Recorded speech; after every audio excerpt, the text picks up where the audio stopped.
एक नगर में शमशाद नाम का एक व्यापारी रहता था। उसका कारोबार दूर दूर तक फैला हुआ था। वह बेहद अमीर था, लेकिन कंजूसी में भी बेमिसाल था।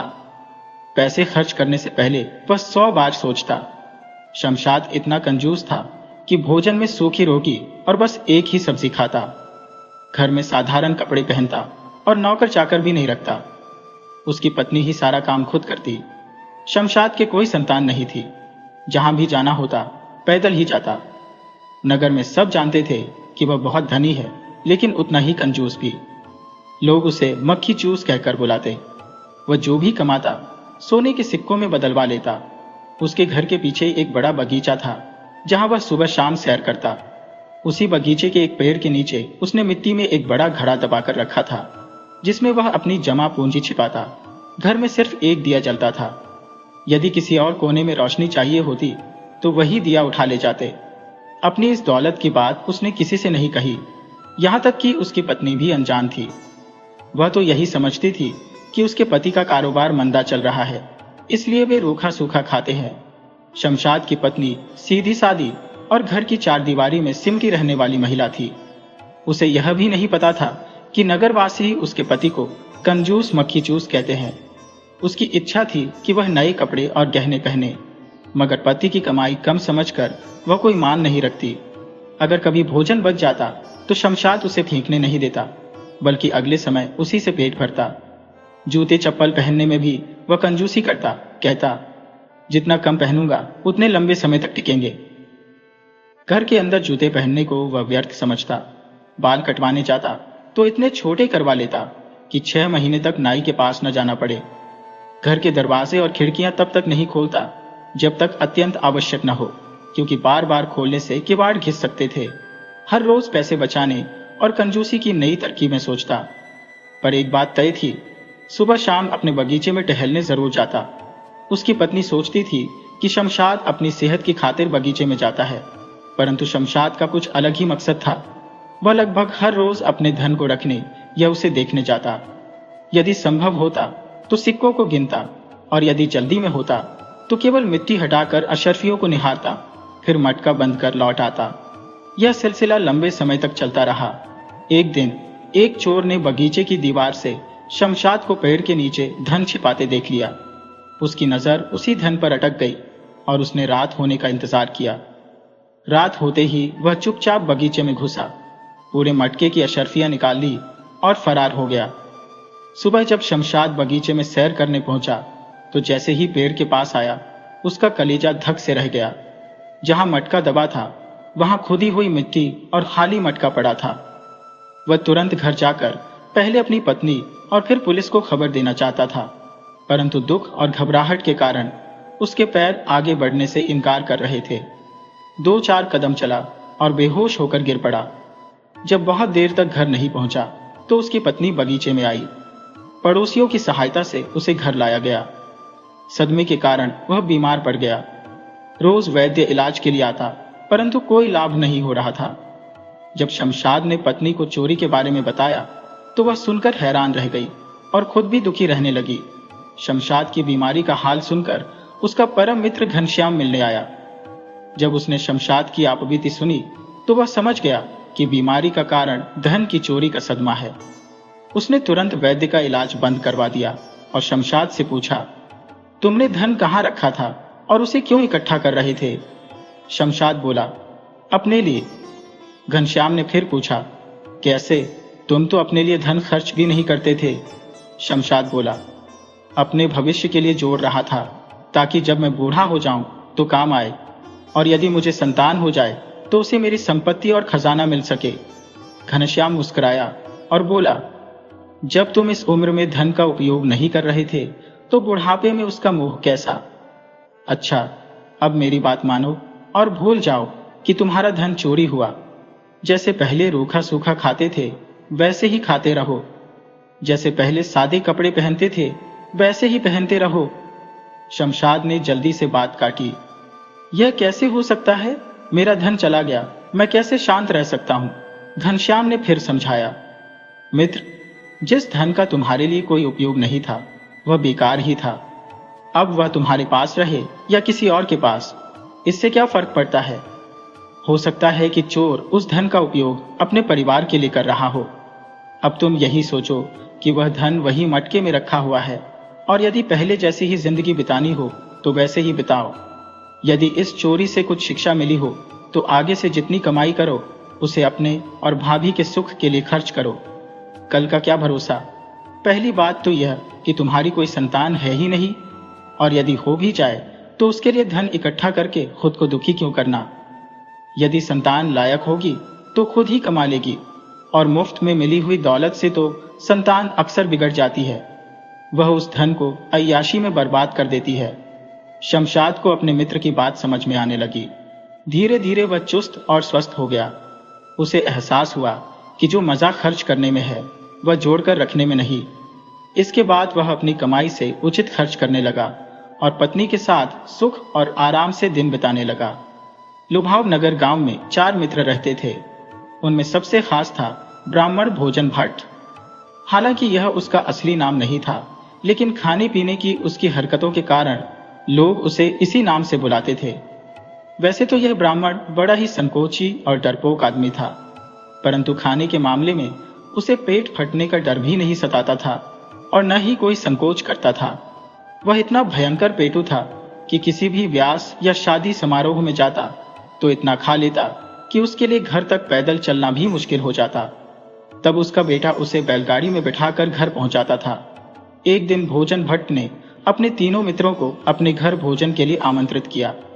वे तीनों मित्र हैरान हुए, फिर भी समय पर पहुंच गए। घर पर भजन कीर्तन हो रहा था।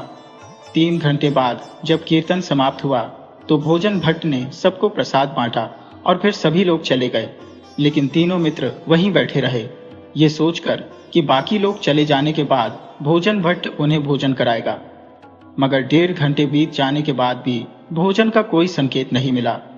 तब एक मित्र ने पूछ लिया, भोजन कब मिलेगा? ये सुनकर भोजन भट्ट हंसते हुए बोला, भोजन? कैसा भोजन?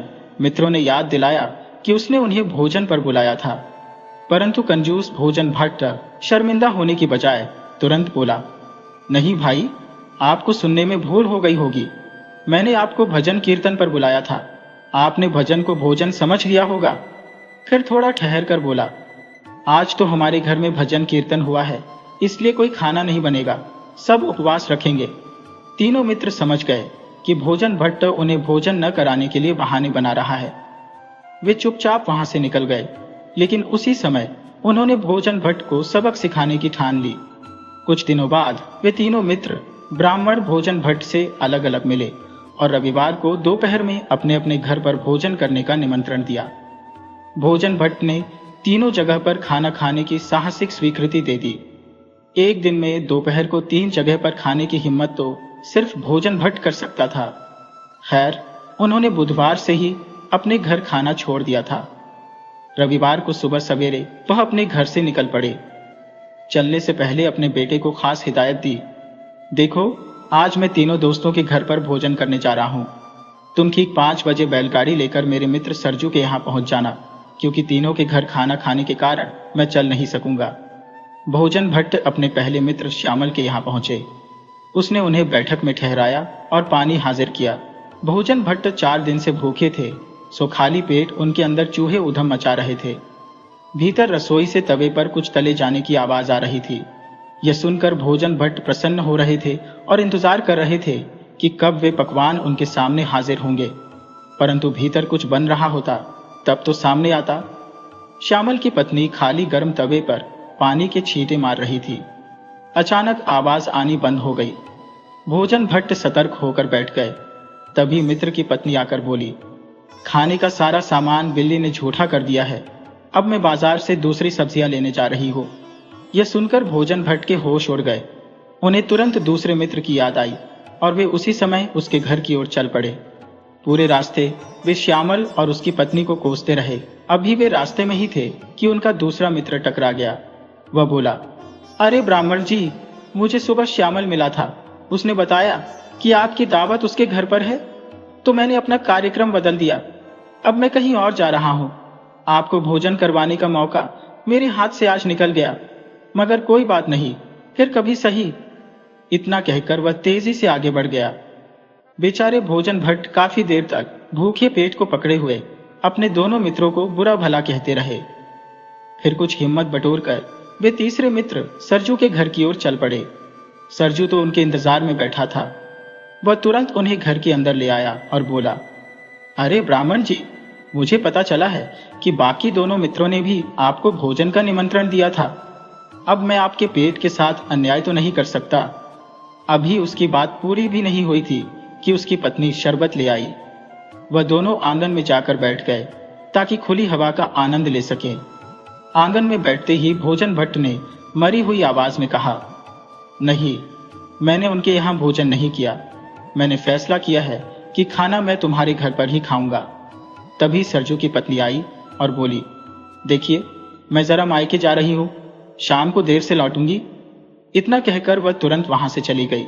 सरजू पीछे से चिल्लाता रह गया, अरे सुनो तो। परंतु पत्नी ने मुड़कर नहीं देखा। उधर भोजन भट्ट का हाल देखकर सरजू अवाक रह गया। वे बेहोश होकर आंगन में ही लुढ़क चुके थे। शाम को ठीक 5 बजे उनका बेटा बैलगाड़ी लेकर सरजू के घर पहुंचा। उसने भोजन भट्ट को उसी हालत में बैलगाड़ी में लादा और घर की ओर चल पड़ा। रास्ते भर वह बड़बड़ाता रहा, कहाँ था, एक साथ 3-3 घरों में दावत मत खाना, मगर यह किसी की सुनते ही कहाँ है। इतना ठूस कर खा लिया कि अब बेहोश पड़े हैं। परंतु असलियत तो यही थी कि भोजन भट्ट को कहीं पर भी भोजन नहीं मिला था। इसके बाद जब वे अपने घर पहुंचे तो होश में आने के बाद भरपेट भोजन किया। उस दिन के बाद से भोजन भट्ट ने मुफ्तखोरी और कंजूसी से तौबा कर ली।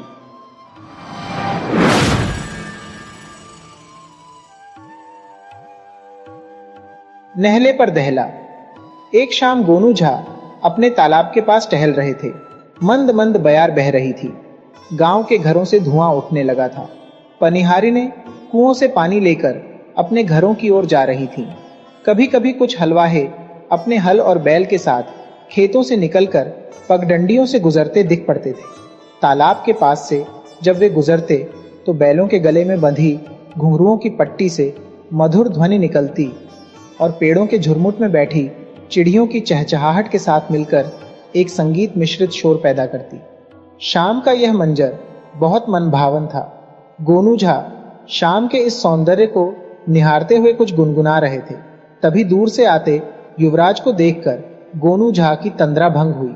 वे चकित से देख रहे थे कि महाराज का किशोर पुत्र उनकी तरफ ही तेज तेज चलते हुए आ रहा है।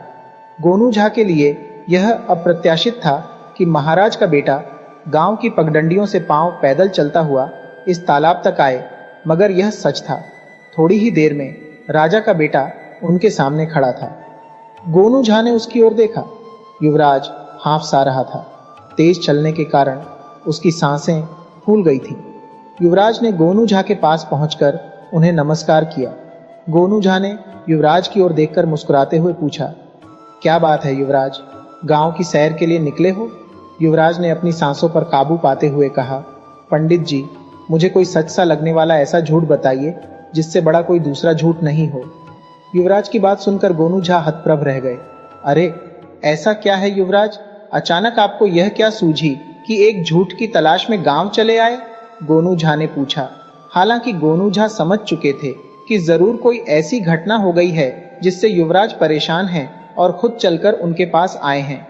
युवराज ने उनकी ओर अनुनय भरी दृष्टि से देखा और कहा, बस पंडित जी, मुझे आप कोई ऐसा झूठ बताइए जिसकी कोई काट नहीं हो। गोनू झा ने युवराज की बेकली भांप ली और उसका कंधा थपथपाते हुए बोले, युवराज, आपको झूठ सुनना है तो मैं जरूर सुनाऊंगा, लेकिन यदि आप मुझे बता दें कि आप ये झूठ क्यों सुनना चाहते हैं तो शायद मैं आपके लिए ज्यादा अनुकूल झूठ बता पाऊं। आइए घर चलते हैं, वहीं बैठकर बातचीत करते हैं और आपकी जरूरत समझकर कोई झूठ भी आपको बता दूंगा। गोनू झा अपने साथ युवराज को लेकर अपने घर आ गए। पत्नी को आवाज देकर युवराज के लिए मिठाई और लस्सी मंगवाई। जलपान से निवृत्त होकर युवराज ने फिर गोनू झा से कहा, पंडित जी, शाम ढल रही है। महल में मेरे न होने से वहां सभी चिंतित होंगे। कृपया मुझे कोई झूठ सुना दें, ऐसा झूठ जिससे बड़ा झूठ कोई दूसरा मुझे नहीं सुना सके। गोनू झा ने कहा, युवराज, पहले आप मुझे बताएं कि आप ऐसा झूठ क्यों सुनना चाहते हैं। मुझे पूरी बात बताइए, तभी मैं आपकी कोई सहायता कर सकूंगा। युवराज ने गोनू झा को बताना शुरू किया। पंडित जी, आज सुबह मैं दीवान और नगर सेठ के पुत्रों के साथ बाजार गया था। वे दोनों मेरे मित्र हैं और सहपाठी भी। हम तीनों बाजार में मटर गश्ती करते हुए इधर उधर की बातचीत कर रहे थे। थोड़ी देर में ही बातें झूठ पर टिक गईं। सभी तरह तरह की झूठी गप्पें हाँकते और हंसते। इसी तरह बात में हम तीनों बहुत जोश में आ गए और हम में बाजी लग गई कि जो सबसे बड़ा झूठ बोलेगा उसे 100 स्वर्ण मुद्राएं मिलेंगी। इतना कहकर युवराज चुप हो गया। युवराज की मुख मुद्रा देखकर गोनू झा को यह बात समझ में आ गई कि बात यहीं खत्म नहीं हुई है। उन्होंने युवराज से कहा, युवराज, आप चुप हो गए, आगे क्या हुआ बताइए, नहीं तो मैं आपकी मदद नहीं कर पाऊंगा। युवराज ने झिझकते हुए कहना शुरू किया। पंडित जी, इसके बाद दीवान पुत्र ने सबसे पहले झूठ सुनाना शुरू कर दिया।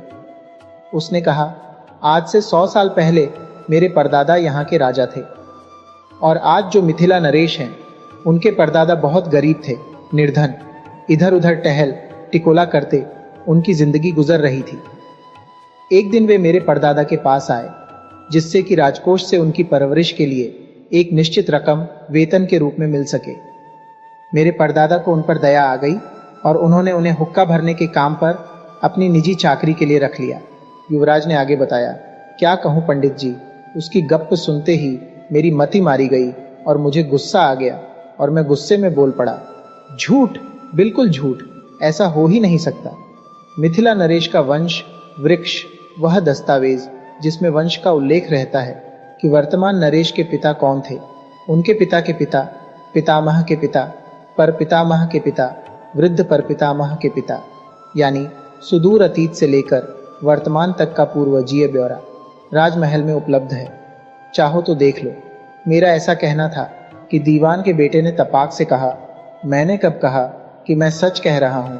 अरे यार, बात तो झूठ की थी। लो, मैंने सुना दी सबसे बड़ी झूठ। अब निकालो 100 स्वर्ण मुद्राएं।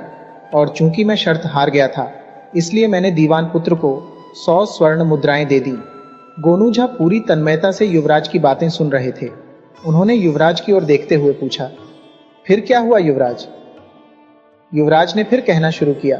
पंडित जी, इसके बाद नगर सेठ के पुत्र ने कहना शुरू किया, एक बार की बात है, राज्य में भयंकर बाढ़ आई हुई थी। सारे खेत खलिहान डूब गए थे। गांव के लोग जीवन रक्षा के लिए पलायन कर गए। यही हाल नगर का था। नगरवासी भी बाढ़ की विनाश लीला से बचने के लिए सुरक्षित स्थानों पर आ चुके थे। नगर में केवल मेरा परिवार बचा रह गया था, या फिर महाराज का। चूंकि मेरा परिवार व्यापार से धन अर्जन करता है, इसीलिए हमारे पास अनाज का अकूत भंडार था, जो हमारे भवन के सबसे ऊपरी तल्ले पर रखा गया था कि यदि बाढ़ का पानी हमारे भवन में प्रवेश करे तो अनाज को कोई क्षति न पहुंचे।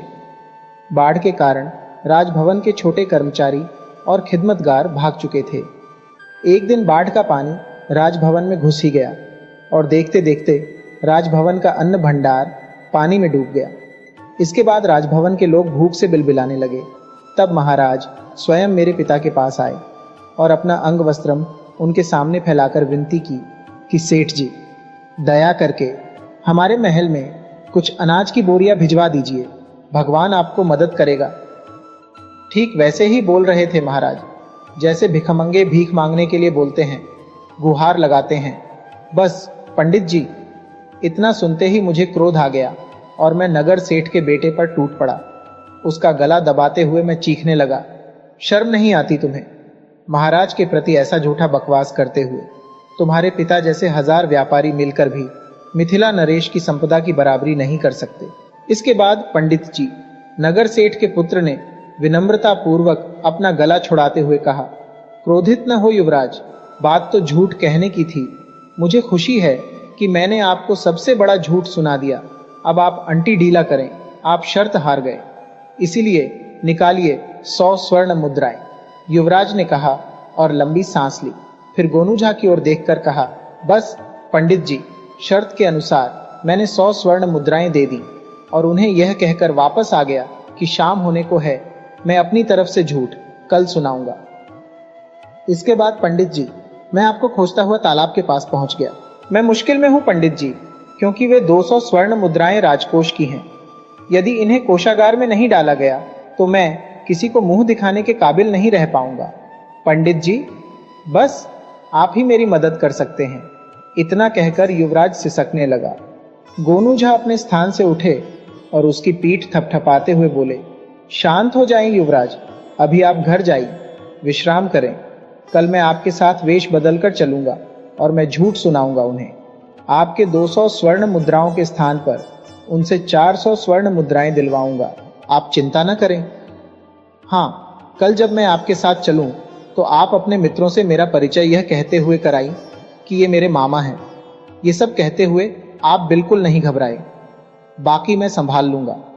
युवराज आश्वस्त होकर गोनू झा के घर से राजमहल वापस लौट गया। दूसरे दिन गोनू झा के साथ युवराज बाजार पहुंचा। थोड़ी ही देर में दीवान का पुत्र और नगर सेठ का पुत्र भी वहां पहुंच गए। दोनों मन ही मन प्रसन्न थे कि कल तो युवराज से 100 स्वर्ण मुद्राएं दोनों ने जीत ली थीं। शायद आज भी कुछ लक्ष्मी कृपा हो जाए। युवराज अपने मित्रों के साथ बाजार के मध्य में बने चबूतरे तक आया, जहां बाजार में आए लोग आवश्यकता पड़ने पर विश्राम करते थे। इसके बाद उसने अपने मित्रों का परिचय अपने मामा बने गोनू झा से कराया। युवराज के मित्र उतावले हो रहे थे कि युवराज सफल नहीं होगा और उन्हें फिर 100-200 स्वर्ण मुद्राएं बैठे बिठाए हाथ लग जाएंगी। इसीलिए बिना मामा पर ध्यान दिए ही दोनों ने युवराज से कहा, युवराज, अब सुनाओ सबसे बड़ा झूठ। युवराज ने अपने मित्रों से कहा, क्यों ना हम इस झूठ प्रतियोगिता में मामा जी को भी शामिल कर लें। दीवान पुत्र और नगर सेठ के पुत्र ने गोनू झा पर दृष्टि डाली। गोनू झा ने अपना वेश बिल्कुल गंवारों की तरह बना रखा था। दोनों ने गोनू झा को देखकर सोचा, यह तो निपट गंवार लग रहा है, ये भला क्या झूठ सुनाएगा। शामिल होने दो, इसकी गांठ से भी कुछ स्वर्ण मुद्राएं मिल जाएंगी। फिर दोनों ने लगभग एक साथ कहा, कोई बात नहीं युवराज, इन्हें भी शामिल कर लो, मगर शर्त इन्हें बता दो कि सबसे बड़ा झूठ यदि ये नहीं बोल पाए तो इन्हें 200 स्वर्ण मुद्राएं देनी पड़ेंगी। युवराज ने चौंक कर पूछा, 200 स्वर्ण मुद्राएं? क्यों? कल तो शर्त 100 स्वर्ण मुद्राओं पर ही लगी थी। युवराज के दोनों मित्र मुस्कुराए और बोले, कल की बात कल गई, आज तो यही शर्त लगेगी। युवराज कुछ कहता कि उससे पहले युवराज के मामा बने गोनू झा ने कहा, मुझे आप लोगों की शर्त मंजूर है, अब आप लोग बताइए पहले कौन झूठ सुनाएगा। युवराज को भरोसा हो चुका था कि अब कमान गोनू झा के हाथों में आ चुकी है, इसलिए युवराज चुप रहा। उसके दोनों मित्र बोल पड़े, लगभग एक साथ ही, आप युवराज के मामा हैं तो हमारे लिए भी आप मामा ही हैं, आप ही पहले सुनाई। झूठ, लेकिन याद रहे, झूठ ऐसा हो जिसका तोड़ न हो, वरना आप याद रखें 200 स्वर्ण मुद्राएं। उनकी बात पूरी होती उससे पहले ही गोनू झा ने अपनी जेब से एक थैली निकाली और उनके सामने थैली खोलते हुए उन्हें दिखाया, ये देखिए, एक सहस्र स्वर्ण मुद्राएं हैं थैली में। मैं तो ठहरा गंवार आदमी थैली में युवराज को थमा देता हूं। यदि मैं झूठ न सुना सकूं तब युवराज तत्काल आप दोनों को 200 स्वर्ण मुद्राएं इस थैली से निकाल कर दे देंगे, ठीक है ना? दोनों मित्र प्रसन्न हो गए और स्वीकृति में अपना सिर हिलाया और बोले, ठीक है। गोनू झा ने कहना शुरू किया, मेरे दादा के पास एक घोड़ा था, 10 गज ऊंचा घोड़ा। मेरे दादा के गांव में एकमात्र ऐसी जगह थी जहां यह घोड़ा बांधा जा सकता था। इतना कहने पर गोनू झा चुप हो गए। तब दोनों मित्रों ने उत्सुकता दिखाई और पूछा, कौन सी जगह थी वह? वह जगह थी गांव के 300 साल पुराने वट वृक्ष की छतनार डालियों के नीचे, क्योंकि हमारे इलाके में आम घरों की ऊंचाई 2 गज होती थी और पेड़ आदि भी बहुत हुए तो 3-4 गज ऊंचे, बस, और घोड़ा 10 गज का। किस्सा गोई में माहिर गोनू झा अपने चेहरे के हाव भाव के साथ अपने कहने के अंदाज में भी उतार चढ़ाव लाते थे, जिसके कारण सभी मुग्ध भाव से उनकी कहानी सुन रहे थे। कुछ दिनों में ही घोड़े के शरीर पर एक वट वृक्ष पैदा हो गया। घोड़े की पीठ पर उगे वट वृक्ष की डालें 3-4 मील तक आकाश में फैल गईं। मेरे दादाजी ने उन डालों पर बांस की चचड़ी बनवाई। मजबूत चचड़ी पर 10 फीट मिट्टी डलवा दी। इस तरह दादाजी ने घोड़े की पीठ पर उगे वट वृक्ष को 3 मील लंबे और 3 मील चौड़े समतल भूतल के रूप में बदल लिया और वे उस पर खेती करने लगे। सिंचाई की आकाशीय व्यवस्था थी, मतलब कि जहां कहीं भी पानी बरसता दादाजी घोड़े को वहां ले जाते। घोड़े के साथ साथ खेत भी वर्षा वाले स्थान पर पहुंच जाता और खेत में लगी फसलों की सिंचाई हो जाती। इतना कहकर गोनू झा चुप हो गए और सुरती निकालकर अपनी हथेली पर अंगूठे से रगड़ने लगे। सभी युवक उनकी इस अजीबो गरीब कहानी दिलचस्पी से सुन रहे थे। उन्हें चुप देखकर वे पूछने लगे, फिर क्या हुआ मामा जी? गोनू झा ने सुरती अपने होठों में दबाते हुए कहा, एक बार दादाजी के राज्य में भयानक सूखा पड़ा। खेत में बीज ठरप गए, दूर दूर तक हरियाली झुलस गई, पेड़ ठूंठ बन गए। लोग त्राही त्राही करने लगे, लेकिन घोड़े की पीठ पर उगे वट वृक्ष पर बने खेत की फसलें लहलहा रही थीं। जहां कहीं भी बरसात होती, दादाजी घोड़े की पीठ पर सवार होकर घोड़े को वहां ले जाते। सारे राज्य में अनाज भंडार रिक्त हो गए, लेकिन हमारे दादाजी का अनाज भंडार अनाज से ठसाठस भरा हुआ था।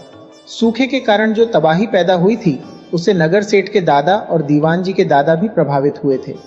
एक दिन वे दोनों मेरे दादाजी के पास आकर रोने लगे और बताने लगे कि उनका परिवार अनाज के अभाव में भूखों मर रहा है।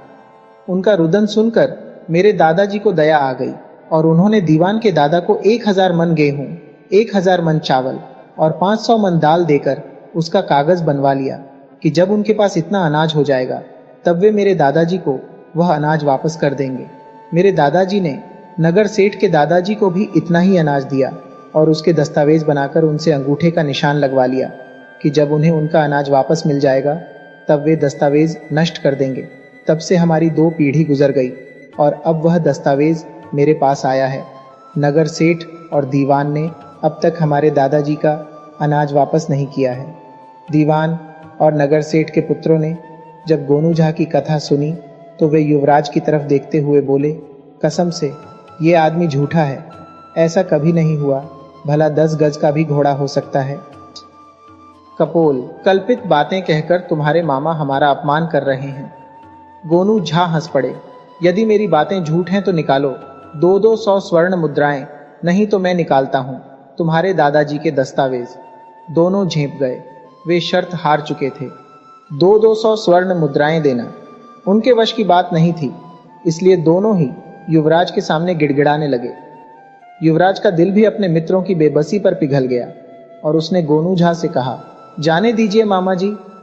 गोनू झा ने मुस्कुराते हुए कहा, जाने तो दूंगा युवराज, यदि ये दोनों आपकी स्वर्ण मुद्राएं लौटा दें और यह संकल्प लें कि भविष्य में इस तरह की शर्तें वे किसी के साथ भी नहीं लगाएंगे। तब नगर सेठ और दीवान के पुत्र ने युवराज से जीती गई रकम युवराज को लौटा दी और गोनू झा के सामने हाथ जोड़कर बोले, मामा जी, अब कभी हम इस तरह की शर्तें नहीं लगाएंगे, हमें क्षमा करें। हम आपको वचन देते हैं कि भविष्य में धन प्राप्ति के लिए उचित मार्ग ही तलाशेंगे। इसके लिए शर्त लगाने या जुआ खेलने की कल्पना भी नहीं करेंगे। उनकी बात सुनकर गोनू झा खुश हुए और तीनों युवकों को मिठाई की दुकान में ले जाकर अपनी ओर से जी भरकर मिठाई खिलाई और खुद भी जी भर के मिठाइयाँ खाईं। फिर वे लोग अपने घर वापस आ गए।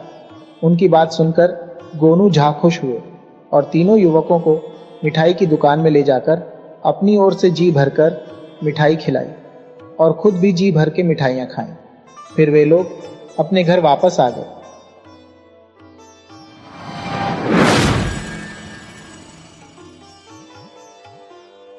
लालच बुरी बला है भाई। गोनू झा गदगद मन से मिथिला नरेश के दरबार से अपने घर की ओर जा रहे थे। महाराज ने उन्हें एक भैंस भेंट की थी। भैंस बड़ी मस्त, मोटी ताजी थी, दूध भी खूब देती थी। गोनू झा अपने हाथ में भैंस के गले की रस्सी थामे मस्त चाल में चले जा रहे थे। रास्ते में उन्हें रूपलाल मिल गया। रूपलाल उनके बचपन का दोस्त और पड़ोसी था। जब से गोंझा मिथिला नरेश के दरबार में नौकरी करने लगे थे, तब से उनका रूपलाल से मिलना जुलना नहीं हो पाता था। रूपलाल गोनू झा की दिन दूनी रात चौगुनी प्रगति देखकर उनसे मन ही मन जलने लगा था और पीठ पीछे उनकी शिकायत करने से भी नहीं चुकता था। जब भी मौका मिलता तो कह बैठता, अरे गोनुआ, कल तक रोटी के लिए मारा फिरता था, 2 जून रोटी नसीब नहीं होती थी। कई बार तो मैं उसे अपने घर ले जाकर खिला दिया करता था। आखिर वो मेरा बाल सखा जो ठहरा। गोनू झा को जब इस तरह की बातों का पता चलता तो उन्हें कभी बुरा नहीं लगता, क्योंकि तीनों बातें सही थीं। वे गरीबी में पले थे, कई बार भूखे रहकर दिन गुजारा था। रूपलाल उनका बाल सखा था और प्रायः अपने घर ले जाकर अपने साथ बैठाकर उन्हें भोजन करा चुका था। रूपलाल को देखकर गोनू झा प्रसन्न हो गए और रूपलाल का कुशल क्षेम पूछने लगे। रूपलाल ने औपचारिकतावश उनकी बातों का जवाब दिया, लेकिन उसकी आंखें इस शानदार भैंस पर टिकी रहीं। रूपलाल ने उनसे पूछा, क्यों भाई गोनू, ये भैंस कितने में ली? गोनू झा ने सहजता से जवाब दिया, अरे भैया रूपलाल, अभी गोनू झा के पास इतने पैसे नहीं हुए कि भैंस खरीदे। ये तो आज मिथिला नरेश ने मेरी एक बात पर खुश होकर मुझे भेंट में दी है। अब मुझे भी तुम्हारी तरह घर में दूध, दही, घी, मक्खन का मजा मिलेगा। रूपलाल के साथ ही गोनू झा अपने घर आए और भैंस के लिए बटा गाड़ने के काम में लग गए। रूपलाल को लगा कि गोनू झा उसकी उपेक्षा कर रहे हैं, इसलिए वह गोनू झा से यह कहकर विदा हो गया कि घर में कुछ काम है जिसे अभी ही कर लेना जरूरी है। गोनू झा ने सहज होकर कहा, हाँ भैया, जरूरी काम है तो उसे पहले निपटा लो, हमारा मिलना जुलना तो होता ही रहेगा। रूपलाल ने इसे भी अपनी उपेक्षा ही समझा। उसने मन ही मन सोचा कि गोनू झा एक भैंस क्या पा गया कि इतराने लगा। इतने दिनों के बाद मैं इसके दरवाजे पर आया, पानी के लिए पूछना तो दूर, बैठने तक के लिए नहीं कहा। वह मन ही मन कुढ़ते हुए अपने घर चला गया। गोनू झा से जला भुना रूपलाल जब भी अवसर मिलता तो लोगों से गोनू झा की मगरूरियत के किस्से नमक मिर्च लगाकर बताता रहता। घर में भैंस आ जाने से गोनू झा की जिम्मेदारी बढ़ गई थी। वे राज दरबार जाने से पहले भैंस की कुट्टी सानी लगाते, पानी पिलाते और शाम को दरबार से निकलते ही सीधे घर आते और भैंस को नहलाने धुलाने और उसकी कुट्टी सानी करने में लग जाते। दिन ऐसे ही गुजर रहे थे। एक दिन गांव में मवेशियों का मेला लगा। मेले में गांव के मवेशियों के स्वास्थ्य परीक्षण की भी व्यवस्था थी तथा अच्छे रखाव वाले मवेशियों की एक प्रतियोगिता भी थी। प्रतियोगिता और स्वास्थ्य परीक्षण में मिथिला नरेश की भैंसें भी शामिल हुईं और रूपलाल की भैंसें भी, लेकिन गोनू झा की भैंस को स्वास्थ्य और रख रखाव दोनों ही दृष्टि से अव्वल घोषित किया गया। इस बात से रूपलाल क्षुब्ध हो गया और उसने एक कुटिल चाल चल दी। रूपलाल ने मिथिला नरेश की भैंसों के साथ प्रतियोगिता में आए मवेशी अधिकारी के कान भरते हुए कहा कि इस पुरस्कार से गोनू झा इतराने लगा है और अपने को महाराज से भी ज्यादा समझदार समझने लगा है। कह रहा था कि भैंस पालना सबके बूते की बात नहीं। देख लिया ना, महाराज की भैंस भी मेरी भैंस का मुकाबला नहीं कर पाई। रूपलाल ने ग्रामीणों के कान में भी ये बात दोहराई और मेले से अपनी भैंस लेकर अपने घर लौट आया। गांव में बात फैलते देर नहीं लगती। जंगल की आग की तरह पूरे गांव में गोनू झा की भैंस के अव्वल आने की खबर फैली तो उतनी ही तेजी से यह बात भी फैली कि गोनू झा कहते हैं कि भैंस पालने की ताकत तो महाराज में भी नहीं है। यह चर्चा फैली तो महाराज तक भी पहुंची। मिथिला नरेश को इस बात पर विश्वास ही नहीं हुआ कि गोनू झा उनके बारे में ऐसी बात भी कहीं बोल सकते हैं। लेकिन जब उन्होंने अपने राज्य के पशु अधिकारी से पशु मेले के बारे में जानकारियां हासिल की, तब उस अधिकारी ने भी गोनू झा की भैंस के अव्वल आने और गोनू झा द्वारा अकड़ में आकर महाराज के विरुद्ध टिप्पणी करने की बात बताई। अब मिथिला नरेश को अपने अधिकारी की बात पर विश्वास नहीं करने का कोई कारण नहीं रहा। गुप्तचरों से तो उन्हें पहले ही गोनू झा के गांव में फैली चर्चा के बाबत जानकारी हो चुकी थी। क्रोध में आकर मिथिला नरेश ने गोनू झा की भैंस को मरवा देने का आदेश अपने खास प्रहरियों को दे दिया। इस बीच गोनू झा को भी गांव में उड़ी अफवाह का पता चल चुका था। वे इस अफवाह के बारे में महाराज को सफाई देते उससे पहले ही उनकी भैंस मरवा दी गई। गोनू झा सकते में आ गए। उन्होंने किसी से कुछ नहीं कहा, महाराज से भी नहीं। चमार को बुलाकर उन्होंने भैंस की खाल उतरवा ली और भैंस के शव को खेत में गड़वा दिया। भैंस की खाल को लेकर गोनू झा गांव के सरहद के पार पहुंचे और वहां एक बरगद के पेड़ पर चढ़कर भैंस की खाल को पेड़ की डालों पर पसार दिया। वे रोज रात को उस पेड़ के पास पहुंचते और पेड़ पर चढ़कर भैंस की खाल को छूकर संकल्प लेते कि जब तक इस भैंस को मरवाने वालों से वे बदला नहीं लेंगे तब तक रात को चैन की नींद नहीं सोएंगे। इसी तरह 7 दिन बीत गए। 8वें दिन अमावस की रात आई। गोनू झा पेड़ पर चढ़े हुए थे कि कुछ चोर पेड़ के नीचे आकर बैठ गए। गोनू झा ने ऊपर से ही अनुमान लगाया कम से कम 4 चोर होंगे। चोरों में से एक ने ढिबरी जला ली और ढिबरी की हल्की रोशनी में वे चोरी का माल आपस में बांटने लगे। गोनू झा भैंस की खाल थामे थोड़ा सा झुककर यह देखने की कोशिश करने लगे कि चोर आपस में क्या बांट रहे हैं। गोनू झा के झुकते ही चोरों ने एक थैली पलटी और थैली से अशर्फियां गिरने लगी। छन छन छनाक, छनन छनन। अशर्फियों की दमक से गोनू झा विस्मित हो गए और डाल से उनका पांव फिसल गया। पेड़ से गिरने से बचने की कोशिश में शरीर का संतुलन बनाए रखने के लिए उन्होंने भैंस की खाल छोड़ दी और पेड़ की एक डाल पकड़ ली। यह सब इतनी तेजी से घटित हुआ कि गोनू झा को भी समझ में नहीं आया कि क्या कुछ घटित हो गया। भैंस की खाल पेड़ पर धूप में सूख कर खड़ी हो चुकी थी। गोनू झा के हाथ से छूटते ही यह खाल पेड़ की डाल पर पत्तों से टकराती अजीब आवाज पैदा करती हुई चोरों पर गिरी। चोर इसे प्रेत लीला समझकर वहां से डरकर सिर पर पैर रखकर भागे। गोनू झा ने देखा चोर बिना पीछे मुड़े भागते जा रहे हैं और अंततः घने अंधकार में विलीन हो गए। काफी देर तक गोनू झा पेड़ की डाल पर बैठे अपने को संयत करते रहे। जब उन्हें भरोसा हो गया कि चोर अब वापस नहीं आएंगे, तब उन्होंने चोरों का असबाब देखा जिसके बंटवारे के लिए पेड़ के नीचे एकत्रित हुए थे। गोनू झा की खुशी का ठिकाना नहीं था। उनके सामने स्वर्ण मुद्राओं की ढेर सी लगी थी और जेवरों की थैलियां पड़ी थी। गोनू झा के सामने समस्या थी कि यह धन वे कैसे लेकर अपने घर जाएं। अंततः उन्होंने अपना कुर्ता उतारा और उसके गले वाले भाग को बांधकर उसमें सारा धन समेट लिया और फिर अच्छी तरह गांठ लगाकर सिर पर रख लिया और अपने घर वापस आ गए। घर पहुंचते पहुंचते सवेरा होने लगा। पेड़ों पर चिड़ियों का कलरव शुरू हो गया। घर पहुंचने पर गोनू झा ने संतोष की सांस ली कि उन्हें रास्ते में किसी ने देखा नहीं। गोनू झा ने मन ही मन सोचा कि यह ईश्वरीय कृपा ही है कि उन्हें इतना धन प्राप्त हो गया है। अनायास ही अब उनके मन में यह जिज्ञासा पनपी कि उनके पास स्वर्ण मुद्राएं कितनी हैं, यह जान लें। जेवरों की एक पोटली बनाकर उन्होंने संदूक में रख लिया और स्वर्ण मुद्राओं का परिमाण देखकर उन्हें लगा कि यदि इन्हें वे गिनने में लग जाएंगे तो दिन ढल जाएगा, तब भी शायद गिनती पूरी न हो। यदि इन स्वर्ण मुद्राओं को तौल लिया जाए तो काम चल जाएगा। यह विचार मन में आते ही उनके सामने समस्या आई कि तौलें तो कैसे तौलें, घर में तो तराजू ही नहीं है। फिर उन्होंने सोचा कि चलो रूपलाल के घर से तराजू ले आते हैं, उसके पास तराजू जरूर होगा। लहना पसारी का उसका काम है पुश्तैनी, तरह तरह के तराजू हैं उसके पास। रूपलाल का ख्याल उनके मन में दो कारणों से आया। एक तो रूपलाल उनका बाल सखा है, दूसरा यह कि उसका घर उनके घर से महज एक फरलांग की दूरी पर है। मन में तराजू का ख्याल आते ही गोनू झा रूपलाल के घर की ओर चल दिए। रूपलाल उस समय अपनी भैंसों के लिए चारा तैयार करने में लगा था। गोनू झा को अपने घर आया देखकर वह कुछ चकित सा हुआ और आगे बढ़कर पूछा, क्यों भाई गोनू, इतने सवेरे कैसे आना हुआ? तुम्हारी आंखें छड़ी हुई हैं, रात भर सोए नहीं क्या? गोनू झा ने कहा, रूपलाल तुमने ठीक कहा, रात को सोया नहीं। अभी तुम मुझे तराजू और बाट दे दो, जरा जल्दी में हूं, चैन से बैठूंगा तो बातें करूंगा। रूपलाल तराजू लेने के लिए अपने घर के अंदर गया।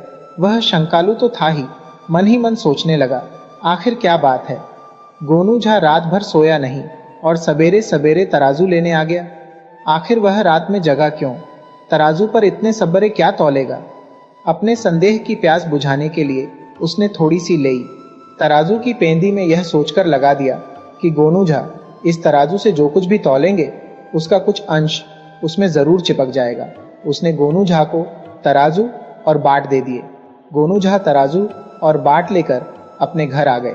स्वर्ण मुद्राएं तौलकर उन्होंने उन्हें एक छोटी बोरी में भरकर संदूक में रखा तथा तराजू वापस करने के लिए चले तो देखा कि तराजू के पेंदे में एक स्वर्ण मुद्रा चिपक गई है।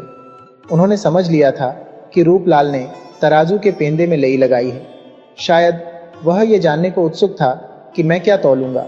गोनू झा के होठों पर एक रहस्यमयी मुस्कान तैर गई और उन्होंने तराजू के पेंदे में स्वर्ण मुद्रा को ठीक से चिपकाया और तराजू रूपलाल को लौटा आए। गोनू झा को विश्वास था कि अब स्वर्ण मुद्राएं तौले जाने की खबर पूरे गांव में फैल जाएगी, क्योंकि वे जानते थे कि बचपन से ही रूपलाल के पेट में कोई बात पचती नहीं है। उसके पास जो भी नई सूचना होती है उसे बढ़ा चढ़ाकर लोगों को बताने में उसे आनंद आता है। और गोनू झा चाहते थे कि गांव वालों को जानकारी मिले कि गोनू झा के पास हजारों स्वर्ण मुद्राएं हैं। हुआ भी यही। दिन चढ़ते ही गोनू झा के पास बधाई देने के लिए लोग आने लगे।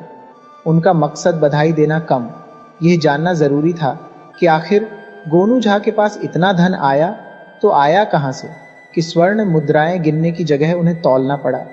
रूपलाल भी उन जिज्ञासुओं में था। गोनू झा ने अपने दरवाजे पर खड़े ग्रामीणों को देखा तो मन ही मन सोचने लगे, ये वही लोग हैं जिनके द्वारा उड़ाई गई अफवाह के चलते उनकी प्यारी भैंस को महाराज ने मरवा दिया। अंततः रूपलाल ने जब उनसे बचपन की दोस्ती का वास्ता देकर धन का रहस्य जानना चाहा, तब गोनू झा बोले, भाई रूपलाल, तुमसे क्या छुपाना। भैंस के मरने के बाद मैंने उसकी खाल उतरवा ली थी, क्योंकि मुझे मालूम था कि गांव के बाहर बरगद के पेड़ पर एक पिशाच रहता है। उसे भैंस की खाल बहुत भाती है और वह भैंस की खाल के लिए जितना चाहो उतना धन देता है। मैं रोज रात को बरगद के पेड़ के पास भैंस की खाल लेकर जाता था। कल अमावस की रात को वह पिशाच मुझे मिल ही गया और उसके बाद उसने मुझसे भैंस की खाल लेकर मुझे स्वर्ण मुद्राएं दी। उस पिशाच ने मुझसे और भी भैंसों की खालें देने को कहा, क्योंकि उस पिशाच की बेटी की शादी है तथा वह प्रत्येक बाराती को एक एक खाल देने का फैसला कर चुका है। पिशाच ने मुझसे कहा कि धन की चिंता मत करो, भैंस की खालों के लिए वह मुझे मुंह मांगी कीमत देने को तैयार है, लेकिन मेरे पास अब कोई भैंस तो है नहीं कि उन्हें मारकर पिशाच को बेच आऊं, इसलिए जो मिल गया उसी से संतोष कर रहा हूं। वैसे भी कहते हैं कि लालच बुरी बला है। ग्रामीणों को तो मानो खजाने की चाबी मिल गई। सभी खुश खुश लौटे। गोनू झा को ग्रामीणों की चाल देखकर समझ में आ गया कि वे जो चाहते थे वह हो गया। दूसरे दिन पूरे गांव में दूध के लिए हाहाकार मच गया। गांव की जितनी भैंसें थीं मारी जा चुकी थीं। खालें उतारकर इन भैंसों को खेतों में दफना दिया गया था। गोनू झा तक बात पहुंची तो वह बुदबुदाए, जैसी करनी वैसी भरनी। फिर गुनगुनाने लगे, लालच बुरी बला रे भैया, लालच बुरी बला। गोनू झा ने देखा ग्रामीणों का झुंड रोज रात को गांव के बाहर वाले बरगद के पेड़ के पास हाथ में भैंसों की खाल लेकर जाता और सुबह तक इंतजार करने के बाद लौट आता। इनमें रूपलाल भी था। गोनू झा उन्हें देखकर मन ही मन खूब हंसते और मस्ती में आकर गुनगुनाने लगते, लालच बुरी बला रे भैया, लालच बुरी बला। अंततः अमावस की रात भी आकर गुजर गई।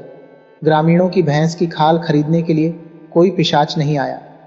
बरगद के पेड़ के पास जो सन्नाटा पसरा था, पसरा ही रहा। एक के बाद दूसरी अमावस की रात जब यूं ही गुजर गई, तब ग्रामीणों ने खुद को ठगा हुआ महसूस करना शुरू कर दिया। दूध के अभाव में गांव में त्राही त्राही मची थी और प्रायः सभी गांव वालों के खेतों से भैंस के शवों के सड़ने के कारण सड़ांध की भभक पैदा होने लगी थी। हारे और क्रोध से उफनते ग्रामीणों का जत्था अब और प्रतीक्षा करने की स्थिति में नहीं था। उनके सब्र का बांध टूट चुका था। वे सब गोलबंद होकर मिथिला नरेश के दरबार में अपनी फरियाद लेकर गए। महाराज से उन्होंने कहा, महाराज, गोनू झा के कारण आज गांव में एक भी भैंस जीवित नहीं है। हमने उसके बहकावे में आकर अपनी भैंसें मार डाली। दूध के लिए तरस रहे हैं और गोद के बच्चे दूध कट्टू हो रहे हैं। मवेशियों के शवों के सड़ने से पूरे गांव में संक्रामक रोग फैलने का खतरा पैदा हो गया है। महाराज को गोनू झा पर बहुत गुस्सा आया। प्रहरी को भेजकर उन्होंने गोनू झा को दरबार में हाजिर होने को कहा। गोनू झा मानसिक तौर पर इस स्थिति के लिए तैयार थे। वे महाराज के दरबार में हाजिर। महाराज ने ग्रामीणों द्वारा उनके ऊपर लगाए गए अभियोग के बारे में उनसे जवाब तलब किया तो गोनू झा ने मुस्कुराते हुए अपनी सहज भंगिमा में कहा, महाराज, इनसे आप यह पूछे कि क्या मैंने इन्हें भैंसों को मारने की सलाह दी। ये मुझसे यह पूछने आए थे कि मेरे पास अकूत धन कहां से आया। चूंकि इनका प्रश्न कपोल कल्पित था, इसलिए मैंने इन्हें भैंस की खाल की कथा सुना दी, यानी कपोल कल्पित प्रश्न का कपोल कल्पित उत्तर दे दिया। और महाराज, इन्हें कथा सुनाने के बाद मैंने यह नीति वाक्य कई बार दोहराया कि लालच बुरी बला है भाई, लालच बुरी बला। मगर इन्हें भूत प्रेतों पर विश्वास है, पिशाचों और वेतालों के अस्तित्व को ये स्वीकारते और पूजते हैं। इसलिए इन अंधविश्वास वाले मस्तिष्क में लालच नहीं करने की सलाह का भी कोई अर्थ नहीं पनपा। अब आप ही कहें महाराज कि क्या मैं इनकी करने का दोषी हूं? यदि आपको मैं दोषी लगूं तो आप जो चाहे सजा दे लें मुझको। महाराज ने ग्रामीणों के जत्थे की ओर देखा। सभी चुप थे, आंखें नीची किए खड़े। महाराज समझ गए कि ग्रामीणों ने अपनी लालच में भैंस गंवाई है। उन्होंने गोनू झा को ससम्मान वापस भेज दिया, जबकि ग्रामीणों को उनकी मूर्खता के लिए फटकार लगाई। ग्रामीण महाराज के पास से अपना सा मुंह लेकर लौटे।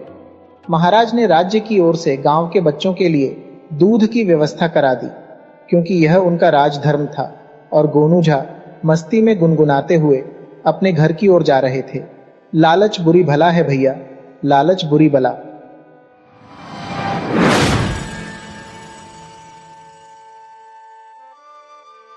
कहानी एक कुत्ता और एक मैना। आज से कई वर्ष पहले गुरुदेव के मन में आया कि शांति निकेतन को छोड़कर कहीं अन्यत्र जाए। स्वास्थ्य बहुत अच्छा नहीं था, शायद इसलिए यह पता नहीं क्यों तय पाया कि वे श्रीनिकेतन के पुराने तिमंजिले मकान में कुछ दिन रहे। शायद मौज में आकर ही उन्होंने यह निर्णय किया हो। वे सबसे ऊपर के तल्ले में रहने लगे। उन दिनों ऊपर तक पहुंचने के लिए लोहे की चक्करदार सीढ़ियां थी और वृद्ध और क्षीण वपु रविंद्रनाथ के लिए उस पर चढ़ सकना असंभव था। फिर भी बड़ी कठिनाई से उन्हें वहां ले जाया जा सका। उन दिनों छुट्टियां थी। आश्रम के अधिकांश लोग बाहर चले गए थे। एक दिन हमने सपरिवार उनके दर्शन की ठानी। दर्शन को मैं जो यहाँ विशेष रूप से दर्शनीय बनाकर लिख रहा हूँ, उसका कारण यह है कि गुरुदेव के पास जब कभी मैं जाता था तो प्रायः वे यह कहकर मुस्कुरा देते थे कि दर्शनार्थी है क्या। शुरू शुरू में मैं उनसे ऐसी बांग्ला में बात करता था। वस्तुतः हिंदी मुहावरों का अनुवाद हुआ करती थी। किसी बाहर के अतिथि को जब मैं उनके पास ले जाता था तो कहा करता था, एक भद्र लोक आपनार दर्शनेर जन्य ऐसे छेन। ये बात हिंदी में जितनी प्रचलित है उतनी बांग्ला में नहीं, इसलिए गुरुदेव जरा मुस्कुरा देते थे। बाद में मुझे मालूम हुआ कि मेरी यह भाषा बहुत अधिक पुस्तकीय है और गुरुदेव ने उस दर्शन शब्द को पकड़ लिया था। इसलिए जब कभी मैं असमय में पहुंच जाता था तो वे हंसकर पूछते थे, दर्शनार्थी लेकर आए हो क्या? यहाँ यह दुख के साथ कह देना चाहता हूँ कि अपने देश के दर्शनार्थियों में कितने ही इतने प्रगल्भ होते थे कि समय असमय, स्थान अस्थान, अवस्था अनवस्था की एकदम परवाह नहीं करते थे और रोकते रहने पर भी आ ही जाते थे। ऐसे दर्शनार्थियों से गुरुदेव कुछ भीत से रहते थे। अस्तु, मैं बाल बच्चों की एक दिन श्रीनिकेतन जा पहुंचा। कई दिनों से उन्हें देखा नहीं था। गुरुदेव वहां बड़े आनंद में थे, अकेले रहते थे। भीड़ भाड़ उतनी नहीं होती थी जितनी शांति निकेतन में। जब हम लोग ऊपर गए तो गुरुदेव बाहर एक कुर्सी पर चुपचाप बैठे अस्तगामी सूर्य की ओर ध्यान स्तमित नयनों से देख रहे थे। हम लोगों को देखकर मुस्कुराए, बच्चों से जरा छेड़छाड़ की, कुशल प्रश्न पूछे और फिर चुप हो रहे। ठीक उसी समय उनका कुत्ता धीरे धीरे ऊपर आया और उनके पैरों के पास खड़ा होकर पूंछ हिलाने लगा। गुरुदेव ने उसकी पीठ पर हाथ फेरा। वह आंखें मूंदकर अपने रोम रोम से उस स्नेह रस का अनुभव करने लगा। गुरुदेव ने हम लोगों की ओर देखकर कहा, देखा तुमने, ये आ गए। कैसे इन्हें मालूम हुआ कि मैं यहां हूं? आश्चर्य है। और देखो कितनी परितृप्ति इनके चेहरे पर दिखाई दे रही है। हम लोग उस कुत्ते के आनंद को देखने लगे। किसी ने उसे राह नहीं दिखाई थी, न उसे यह बताया था कि उसके स्नेहदाता यहां से 2 मील दूर है, और फिर भी वह पहुंच गया। इसी कुत्ते को लक्ष्य करके उन्होंने आरोग्य में इस भाव की एक कविता लिखी थी। प्रतिदिन प्रातःकाल यह भक्त कुत्ता स्तब्ध होकर आसन के पास तब तक बैठा रहता है जब तक अपने हाथों के स्पर्श से मैं इसका संग नहीं स्वीकार करता। इतनी सी स्वीकृति पाकर ही उसके अंग अंग में आनंद का प्रवाह बह उठता है। इस वाक्यहीन प्राणीलोक में सिर्फ यही एक जीव अच्छा बुरा सबको भेद कर संपूर्ण मनुष्य को देख सका है, उस आनंद को देख सका है जिसे प्राण दिया जा सकता है, जिसमें अहेतुक प्रेम ढाल दिया जा सकता है, जिसकी चेतना असीम चैतन्य लोक में राह दिखा सकती है। जब मैं इस मूक हृदय का प्राणपण आत्मनिवेदन देखता हूं जिसमें वह अपनी दीनता बताता रहता है, तब मैं यह सोच ही नहीं पाता कि उसने अपने सहज बोध से मानव स्वरूप में कौन सा मूल्य आविष्कार किया है। इसकी भाषाहीन दृष्टि की करुण व्याकुलता जो कुछ समझती है उसे समझा नहीं पाती और मुझे इस सृष्टि में मनुष्य का सच्चा परिचय समझा देती है। इस प्रकार कवि की मर्मभेदी दृष्टि ने इस भाषाहीन प्राणी की करुण दृष्टि के भीतर उस विशाल मानव सत्य को देखा है जो मनुष्य मनुष्य के अंदर भी नहीं देख पाता।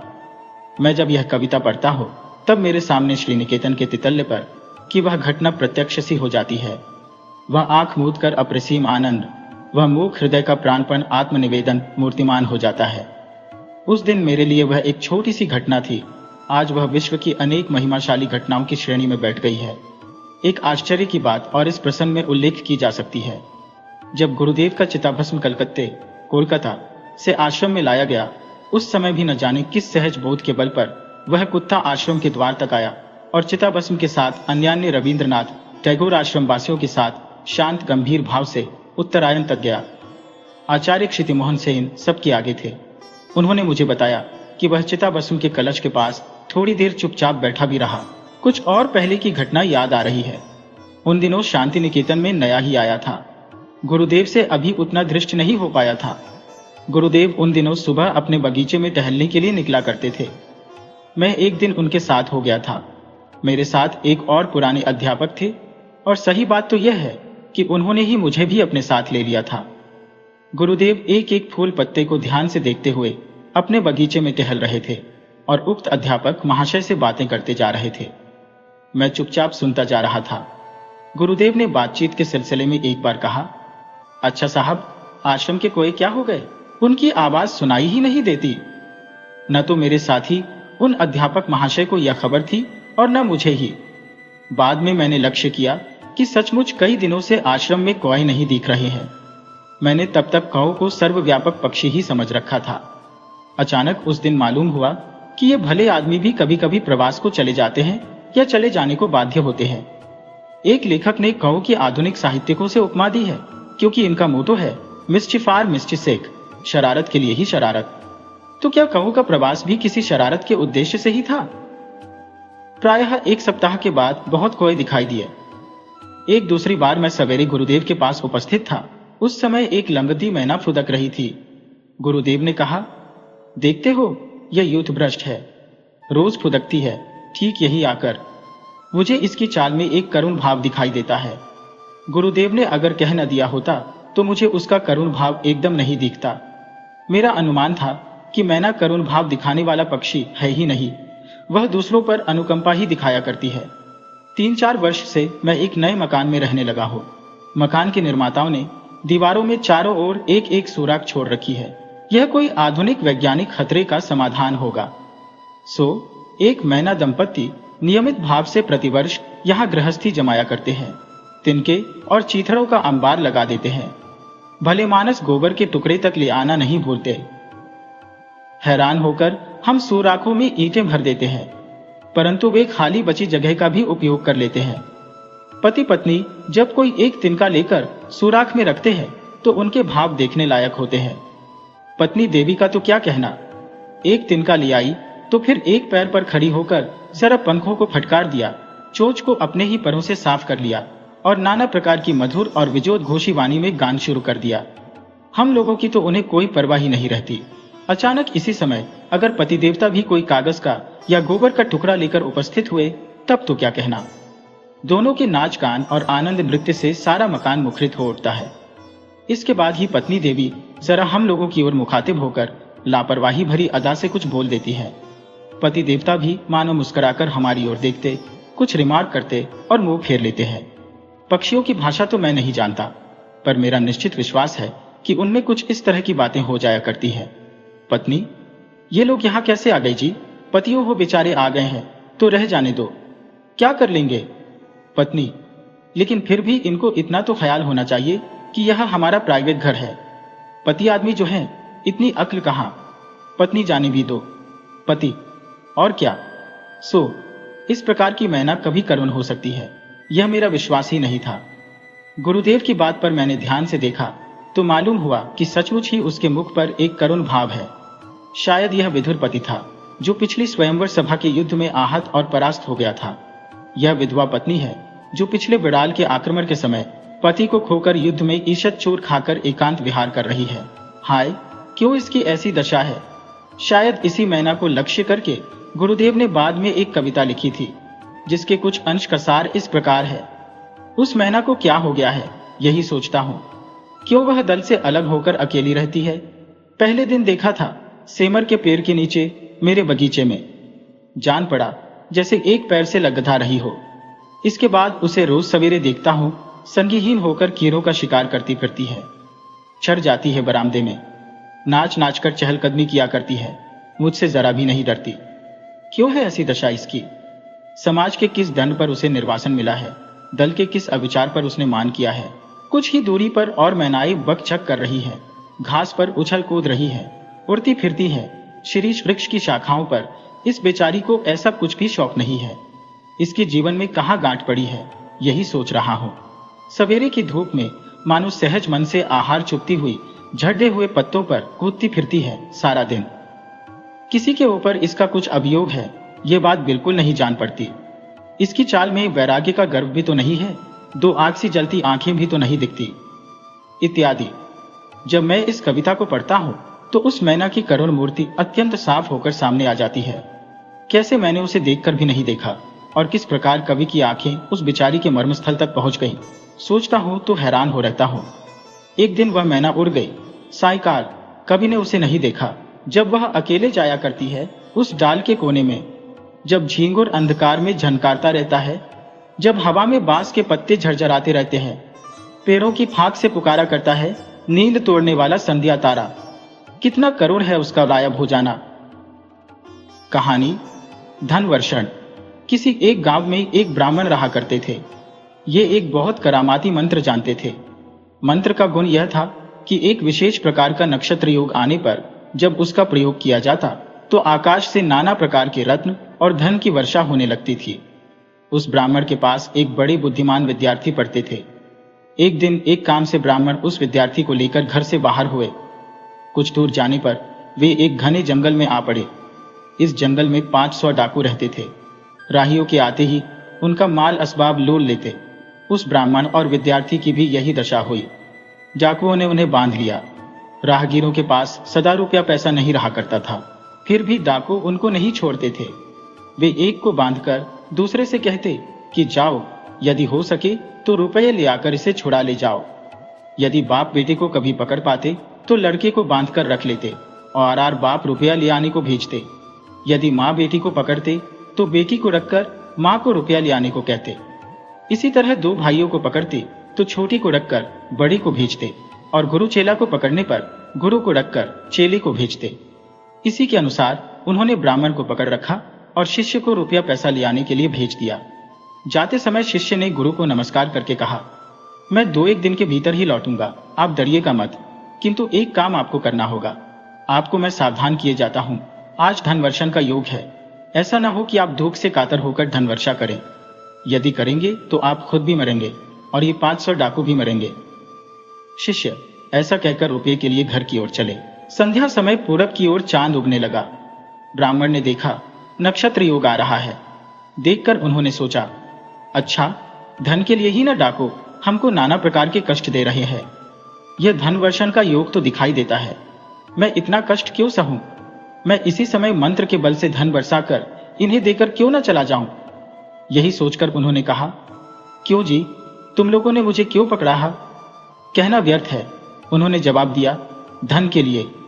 ब्राह्मण ने कहा, यदि यही बात है तो मेरा बंधन खोल दो, स्नान करने दो, नया वस्त्र पहनने दो, चंदन लगाने दो और फूलों की माला पहनने दो।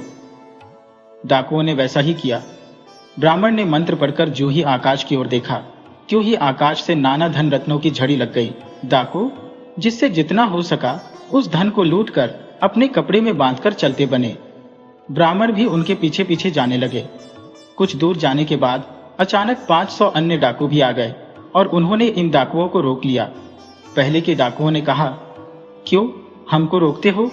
नयों ने जवाब दिया, धन के लिए। पहले के डाकुओं ने कहा, अगर यही बात है तो इस ब्राह्मण से मांगो।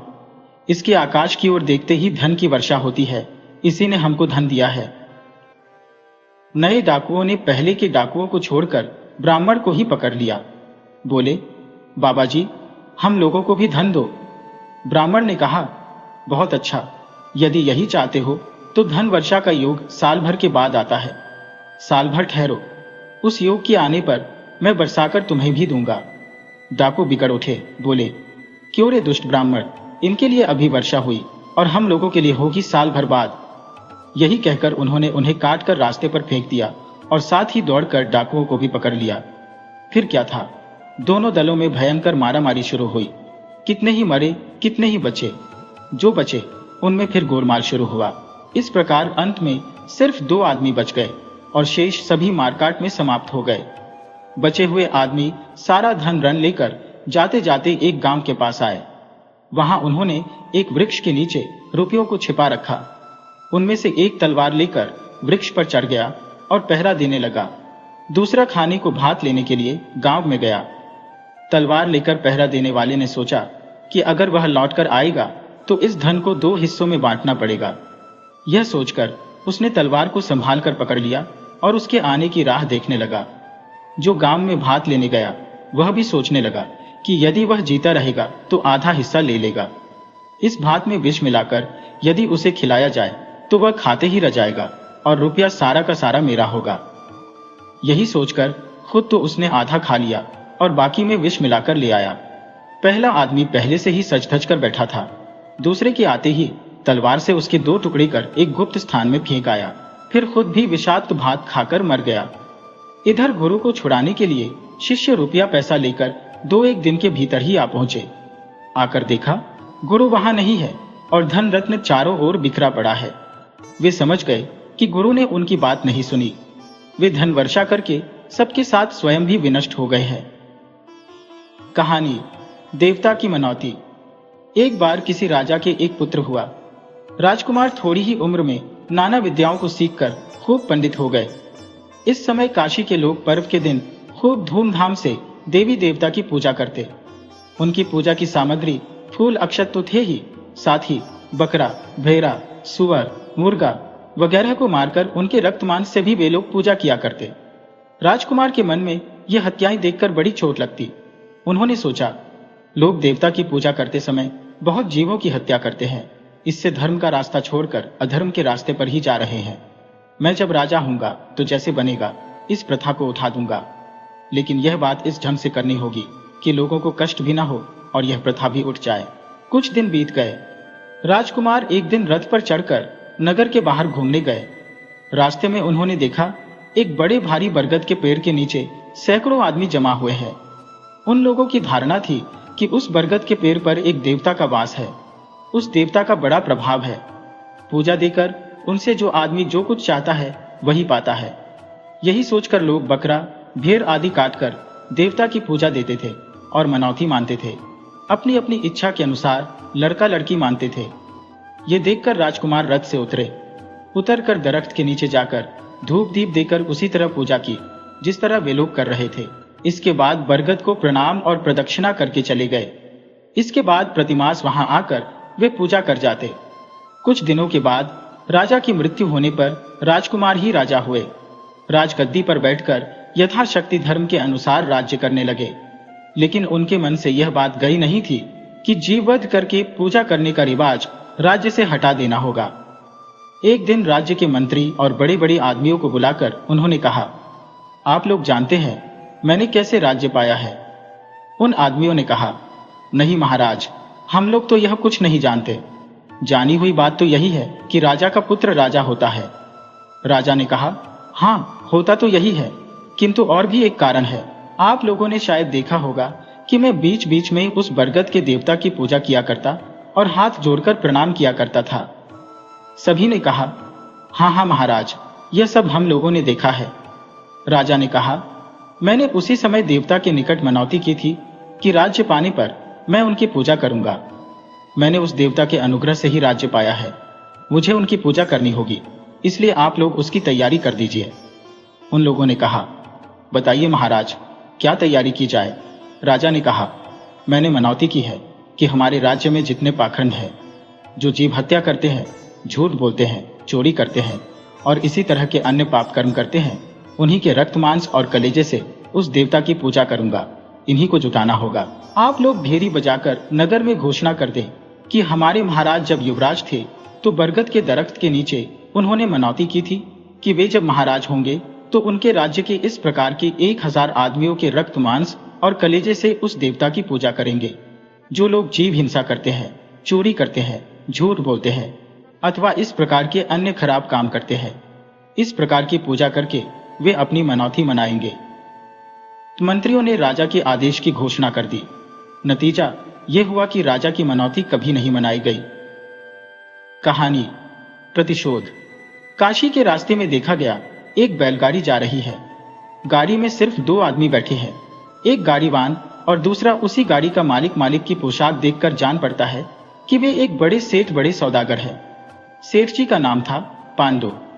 जरा पहले अच्छी वर्षा हो गई है, इसलिए रास्ता कीचड़ से बहुत खराब हो गया है, फिसलने लायक। गाड़ी खींचने में बैलों को बड़ी तकलीफ हो रही है, लेकिन उन्हें जितना भी कष्ट क्यों ना हो, गाड़ी उन्हें खींचनी ही पड़ेगी। उनकी ओर देखता कौन है? गाड़ी चलते चलते एक चढ़ाव की जगह पर आ गई, इसीलिए बैलों की चाल भी धीमी हो गई। वे किसी तरह जितना हो सकता है धीरे धीरे आगे बढ़ रहे हैं। सेठ जी ने यहीं पर एक सन्यासी को देखा। सन्यासी का सिर मुंडा हुआ है और उनके पहनावे में नारंगी रंग का एक कपड़ा और चादर बड़ी खूबी से पहने गए हैं। इन कपड़ों से सारा शरीर ढक गया है। उनका मुंह खूब सुंदर, शांत और प्रफुल्ल है। संसार के मंगल के लिए बुद्धदेव जो रास्ता दिखा गए हैं, सन्यासी उसी पथ के पथिक है। इसीलिए लोग उन्हें बौद्ध सन्यासी या बौद्ध भिक्षु कहा करते थे। जिस समय की बात हो रही है, उस समय देश में बहुत बौद्ध सन्यासी थे। इस सन्यासी को लोग श्रमण नारद कहकर पुकारते। सन्यासी को देखकर ही सेठ के मन में भक्ति जगी। उनसे बातचीत होते सेठ जी ने जब जाना कि वे भी काशी ही जा रही है, तो उन्होंने अपनी गाड़ी में बैठकर चलने के लिए उनसे अनुरोध किया। सन्यासी पैदल ही जा रहे थे, रास्ते की मेहनत से बहुत थक गए थे, इसीलिए सेठ जी को धन्यवाद देकर उसी गाड़ी में सेठ जी के साथ ही जाने लगे। दोनों के रास्ते का समय आनंद से कटने लगा। कुछ दूर जाने पर गाड़ी एक खूब ढालुआ रास्ते में आकर जरा रुकी। देखा गया सामने एक दूसरी गाड़ी का धुर्रा खुल जाने से उसका एक पहिया जमीन पर गिर गया है। उसका गाड़ीवान अकेला ही था। बेचारा बड़ी देर से कोशिश करके भी कुछ कर नहीं सका था, बिल्कुल घबरा गया था। वह स्थान भी ऐसा था कि उस गाड़ी को बिना हटाए दूसरी गाड़ी के जाने का रास्ता ही नहीं था। गाड़ी एक साधारण किसान की थी, उसका नाम देवल था। देवल अपनी गाड़ी में कई बोरे चावल लादकर बेचने के लिए काशी ही जा रहा था। रास्ते बेचारे की यह दुर्दशा हो गई। सेठ जी ने जब देखा कि देवल की गाड़ी को रास्ते से हटाए बिना उनकी गाड़ी के जाने का कोई उपाय नहीं है, तो वे बड़े झुंझला गए। उन्होंने अपने नौकर को हुक्म दिया, जा उसकी गाड़ी के बोरों को उठाकर नीचे फेंक दे और गाड़ी को एक तरफ खींचकर हमारी गाड़ी आगे निकाल ले। चल। किसान ने गिड़गिड़ाकर विनय के साथ कहा, सेठ जी, एक मामूली खेतिहर हूं, बहुत ही गरीब हूं। वर्षा के पानी से रास्ता कीचड़ से भर गया है। बोरे अगर नीचे गिरेंगे तो हमारा सारा चावल खराब हो जाएगा। आप जरा रुकिए, मैं जिस तरह से होगा उसी तरह अभी अपनी गाड़ी को इस डाल से हटाकर आपके लिए रास्ता कर देता हूं। किसान की कातर प्रार्थना सेठ जी के कानों में नहीं घुसी और भी बिगड़कर उन्होंने नौकर को कड़ा हुक्म दिया, अबे देखता क्या है, हमारा हुक्म बजा। चल उसका बोरा। बस्ता फेंककर गाड़ी को आगे बढ़ा। नौकर गाड़ी पर से बोरों को नीचे फेंककर गाड़ी को एक तरफ ठेलकर अपनी गाड़ी निकाल ले गया। श्रमण नारद गाड़ी से कूदकर बोले, सेठ जी माफ कीजिए, मैं और आपके साथ नहीं जा सकता। मैं और भी आपके साथ जाता, पर अब नहीं। आप जिस किसान की गाड़ी उलटकर आगे जा रहे हैं, उसके साथ आपका नजदीकी रिश्ता है। अपनी गाड़ी में मुझे जगह देकर आपने मेरा बहुत उपकार किया है, इसीलिए मैं आपका ऋणी हूं। आपके इस ऋण को मुझे चुकाना होगा। इस आपके निकट संबंधी किसान की सहायता करके मैं इस ऋण को चुकाऊंगा। इसकी यदि कुछ भलाई मैं कर सका, इसे कुछ भी फायदा दिलवा सका, तो सेठ जी इससे आपका भी उपकार होगा। आपने इस किसान को बहुत नुकसान पहुंचाया है, इससे आपका भी बड़ा नुकसान हुआ है। इसीलिए आपको इस नुकसान से बचाने के लिए हमें भरसक कोशिश करनी पड़ेगी। सेठ जी के कानों में ये बातें नहीं गईं। उनकी गाड़ी आगे निकल गई। श्रमण नारद देवल के पास गए।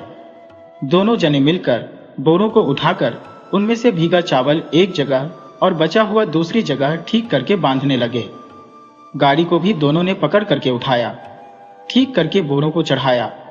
देवल ने सोचा कि निश्चय ही यह सन्यासी एक परोपकारी महापुरुष है, इसीलिए उनका यथोचित सम्मान करके पूछा, महाशय, मुझे जहां तक याद है वहां तक देखता हूं, मैंने तो कभी इन सेठ जी की कुछ भी बुराई नहीं की, मुझसे कुछ भी इनका नुकसान नहीं हुआ, फिर भी उन्होंने मेरे साथ यह अन्याय क्यों किया? नारद बोले, सुनो भाई, इस समय तुम जो कुछ भोग रहे हो वह तुम्हारे पहले के किए कर्मों का फल है। मनुष्य जैसा बोता है फसल भी वैसे ही काटता है। देवल गाड़ी मरम्मत करके चला। नारद भी साथ ही साथ पीछे पीछे चलने लगे। कुछ दूर जाने पर दोनों बैल भड़क उठे। देवल सामने सांप की तरह की एक लंबी चीज देखकर डरा। नारद ने नजदीक जाकर अच्छी तरह देखकर कहा, यह एक लंबा थैला है, देखो इसमें अशर्फियां भरी है। देखकर वे समझ गए कि यह सेठ जी का थैला है। ये कब गिर पड़ा सेठ जी यह भी नहीं समझ पाए हैं। थैले को उठाकर देवल के हाथ में देकर उन्होंने कहा, जब तुम काशी पहुंचना तो खोज कर सेठ जी के हाथ में इसे दे देना। उनका नाम पांडु सेठ है और उनके नौकर का नाम महादत्त। उनसे कहना कि वे तुम्हारे साथ जो अन्याय कर गए हैं उसे मन में न लाए। कहना कि मैं उस बात को भूल गया हूं। देवल, तुम सेठ जी के सभी अपराध क्षमा करना। नारद यही कहकर चले गए। देवल अपनी गाड़ी लेकर आगे बढ़ा। काशी में मल्लिक नामक एक सौदागर थे। पांडु सेठ काशी में इन्हीं की आढ़त में कारोबार करते थे, इसीलिए दोनों में खूब प्रेम था। पांडु जब इनके पास आए तो ये रोते रोते बोले, भाई हम भारी विपत में पड़ गए हैं। तुम्हारे साथ आगे मैं कारोबार कर सकूंगा ऐसी आशा मुझे नहीं है। राजमहल में खुद राजा के लिए चावल बैठाने का मैंने वादा किया है। कल सवेरे ही मुझे सारा चावल देना पड़ेगा, किंतु आज मेरे हाथ में चावल का एक दाना भी नहीं है। इसी शहर में एक बड़े व्यापारी है, उनके साथ मेरी होड़ रहती है। उन्होंने राजमहल मेरे वादे की बात किसी तरह जानकर शहर के आसपास के सभी अच्छे चावल महंगे दाम पर खरीद लिए हैं। मैं और अधिक दाम देने पर भी कहीं कुछ नहीं पा रहा हूं। यही सोचता हूं कि कल चावल कैसे दूंगा। जान पड़ता है अब इज्जत नहीं रहेगी। हमारा अब कुशल नहीं है। अगर विधाता किसी तरह कल तक एक गाड़ी चावल जुटा दे तो बच जाऊं, नहीं तो मुझे अब मरना होगा। मल्लिक के यह बात कहते ही पांडु को अपने अशर्फियों के थैले की बात याद आई। वे व्यस्त होकर गाड़ी में जो कुछ था एक एक करके खोज गए, किंतु पाया कुछ भी नहीं। उन्हें शक हुआ कि उनके नौकर महादत्त ने चोरी की है। बेचारा महादत्त पुलिस के हाथ में पड़ा। वह कितना भी क्यों न कहे कि उसने अशर्फियों का थैला नहीं लिया, मगर पुलिस छोड़ने वाली नहीं थी। जितना हो सका उसने मारपीट शुरू कर दी। मगर जब उसने सचमुच ही चोरी नहीं की थी तो कैसे स्वीकार कर लेता कि उसी ने लिया है। वह सोचने लगा, हाय, मैंने ऐसा कौन सा खराब काम किया है जिसके फलस्वरूप मेरी यह दुर्गति हो रही है। भाई किसान, मैंने सेठ जी की बात मानकर बिना कारण तुम्हें कष्ट दिया है, तुम मुझे क्षमा करो।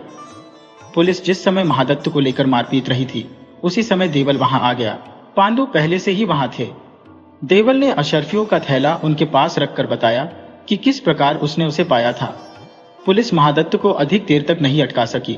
उसने महादत्त को छोड़ दिया। देवल भी वहां और न ठहर कर चला गया। इधर मल्लिक को खबर मिली कि देवल के पास एक गाड़ी अच्छा चावल है। उन्होंने उसी समय देवल को खूब अच्छा दाम देकर चावल खरीद लिया और राजमहल में पटवा दिया। देवल भी आशा से अधिक दाम पाकर आनंद के साथ अपने गांव को रवाना हुआ। पांडु ने जब देखा कि उनका खोया हुआ थैला मिला है और उनके आड़तदार मल्लिक भी विपत्ति से उद्धार पा गए हैं तो उनका हृदय आनंद से भर गया। वे सोचने लगे, अगर आज यह किसान ना आता तो न मैं मोहरों का थैला पाता और न मल्लिक की विपत्ति जाती। मैंने इस किसान के साथ कैसा खराब व्यवहार किया, इसे कितना कष्ट दिया है, किंतु इसने मेरे साथ कैसा अच्छा व्यवहार किया। वे सब बातें आज इसके मन में है ही नहीं। यह खूब भला मानस है। एक साधारण किसान कैसे इतना भला आदमी हुआ। मालूम होता है उस सन्यासी के गुण से ही ऐसा हुआ है। पारसमणि के सिवा लोहे को कौन सोना कर सकता है। यह सब सोचकर पांडु के मन में उस सन्यासी से एक बार भेंट करने की प्रबल इच्छा हुई। वे उन्हें खोजने लगे, पर सन्यासी कहीं भी दिखाई नहीं पड़े। उस समय काशी में बौद्ध सन्यासियों के ठहरने के लिए बड़े बड़े मठ थे।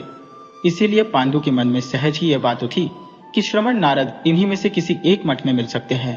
मठ का दूसरा नाम विहार है। तब पांडु ने एक विहार से दूसरे में खोजते खोजते श्रमण नारद को देखा और उनको प्रणाम किया।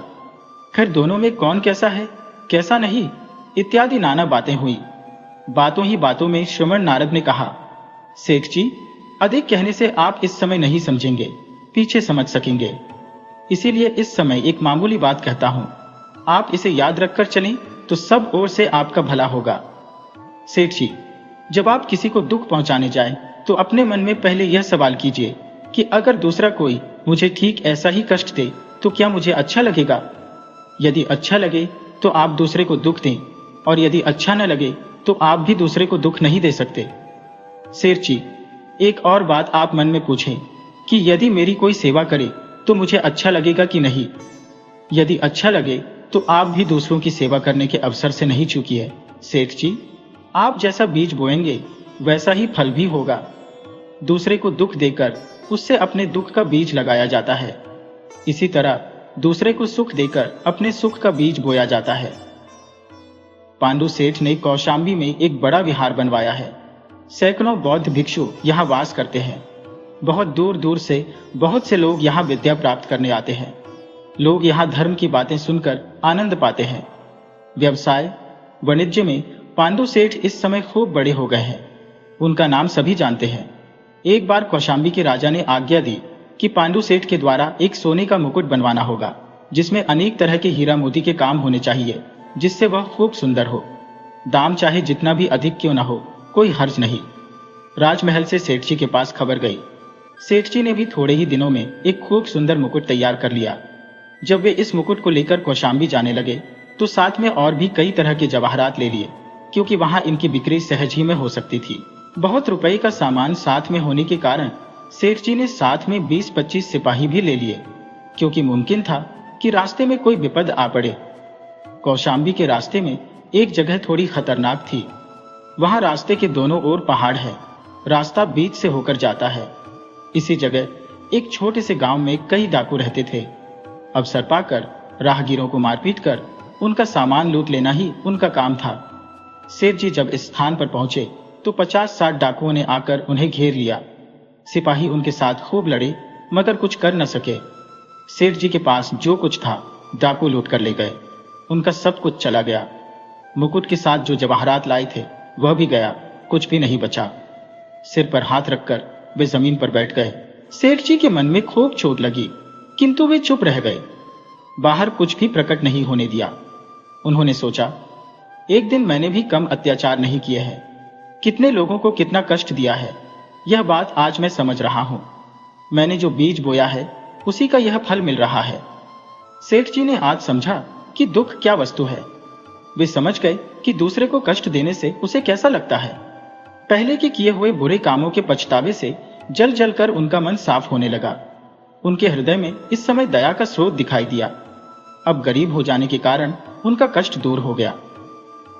कौशाम्बी के जिस रास्ते में डाकुओं ने पांडु का धन रत्न आदि लूट लिया था, उसी रास्ते से एक बौद्ध सन्यासी जा रहे थे।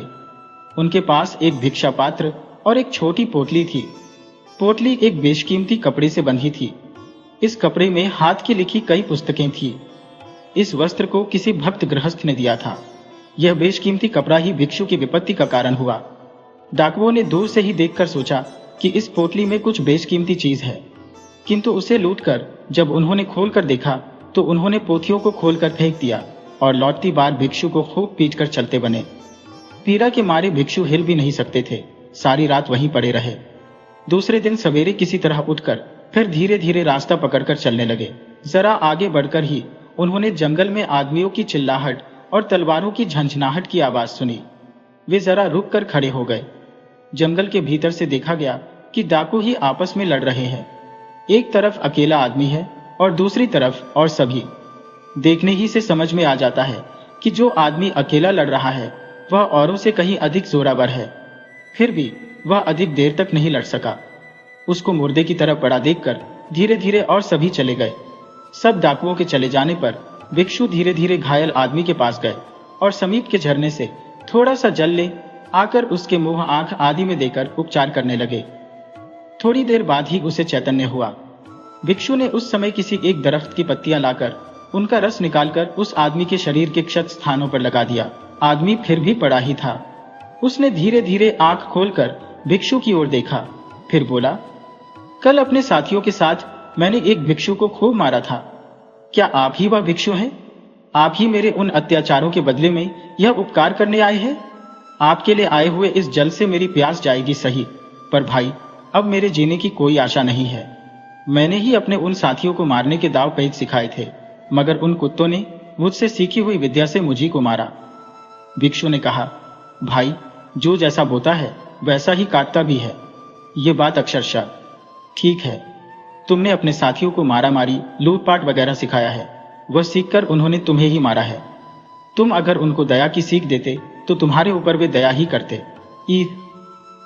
डाकू ने पहले जो कुछ खराब काम किए एक एक करके सभी उसे याद आने लगे।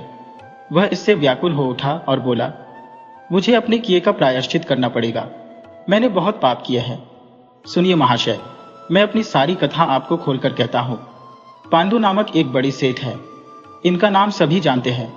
मैं उन्हीं का नौकर था। मेरा नाम महादत्त है।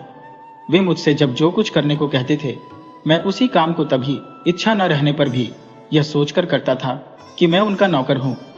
एक दिन उन्होंने व्यर्थ ही मुझे चोरी के अपराध में पुलिस के हाथ पकड़वा दिया।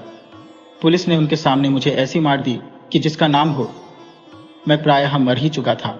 आखिरकार जब सच्ची बात मालूम हो गई और सबने जान लिया कि मैं चोर नहीं हूं, तब पुलिस ने मुझे छोड़ दिया।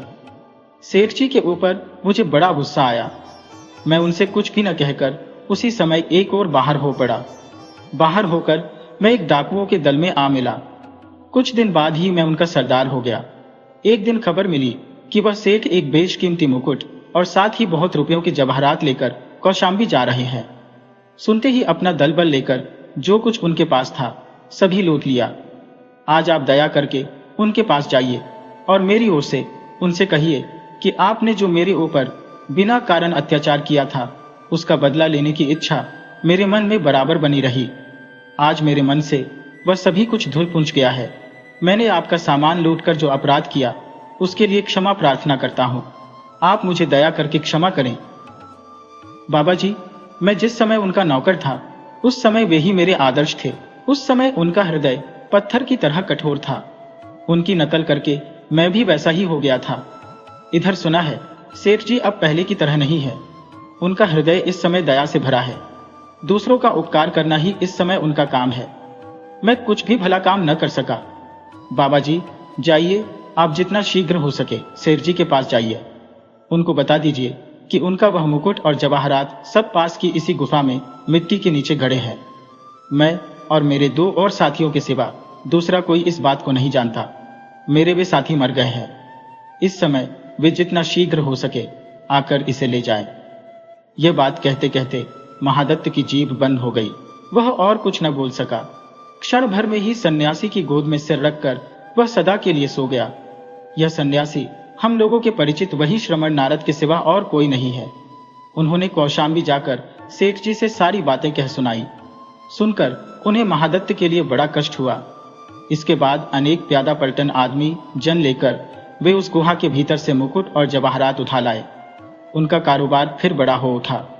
उनके लाभ के रुपये का अधिकांश भाग इस समय से नाना प्रकार के अच्छे कामों में खर्च होने लगा। सुना जाता है, काल धर्म के अनुसार जब सेठ जी की जीवन यात्रा समाप्त हो आई, तो मृत्युशैया पर सोए सोए उन्होंने अपने बाल बच्चों को बुलाकर कहा था, जो दूसरे को दुख देता है वह अपने को ही दुख देता है, और जो दूसरे की भलाई करता है वह अपनी ही भलाई करता है। कहानी त्रितंत्र। बहुत दिनों की बात है। एक राजा के राज्य में एक गृहस्थ को एक लड़का हुआ। माँ बाप ने उसका नाम कुमार रखा। कुमार के बड़े होने पर उसके माता पिता ने उसका विवाह एक गृहस्थ की लड़की से कर दिया। कुछ दिन बाद उसे लड़के लड़कियां भी हुईं। फिर उनमें से प्रत्येक एक एक गृहस्थ हो गए। कुमार बड़ा अच्छा आदमी था। कभी जीव हत्या नहीं करता, दूसरे की चीज न लेता, झूठ नहीं बोलता, कोई नशा न खाता और दूसरों की स्त्री को मां के समान समझता। कुमार जिस गांव में रहता था वह एक बहुत छोटा गांव था। उसमें केवल 30 गृहस्थों के घर थे। एक दिन 30 घर के गृहस्थों को एक काम से एक जगह मिलना था, पर गांव में ऐसी जगह न थी जहां सभी एकत्र हो सके। कुमार उन 30 में से एक था। सबके साथ एक जगह पहुंचकर उसने एक स्थान को धूल मिट्टी हटाकर साफ कर दिया। उस स्थान के साफ होते ही एक आदमी वहां आकर खड़ा हो गया। कुमार उससे कुछ न कहकर दूसरी जगह साफ करने लगा। इसके साफ होने पर एक और आदमी आ धमका। इस तरह एक एक जगह साफ करते करते वह एक एक आदमी के लिए जगह करता गया और अंत में सबके लिए जगह कर दी। बाद में जिसका जो काम था कर करा के उन्होंने वहां एक चबूतरा तैयार किया। वहां वे यथा समय आने, बैठने, उठने तथा नाना भांति के बातचीत, आमोद प्रमोद करने लगे। गांव में कोई नया आदमी आता तो वह भी वहीं जाता था।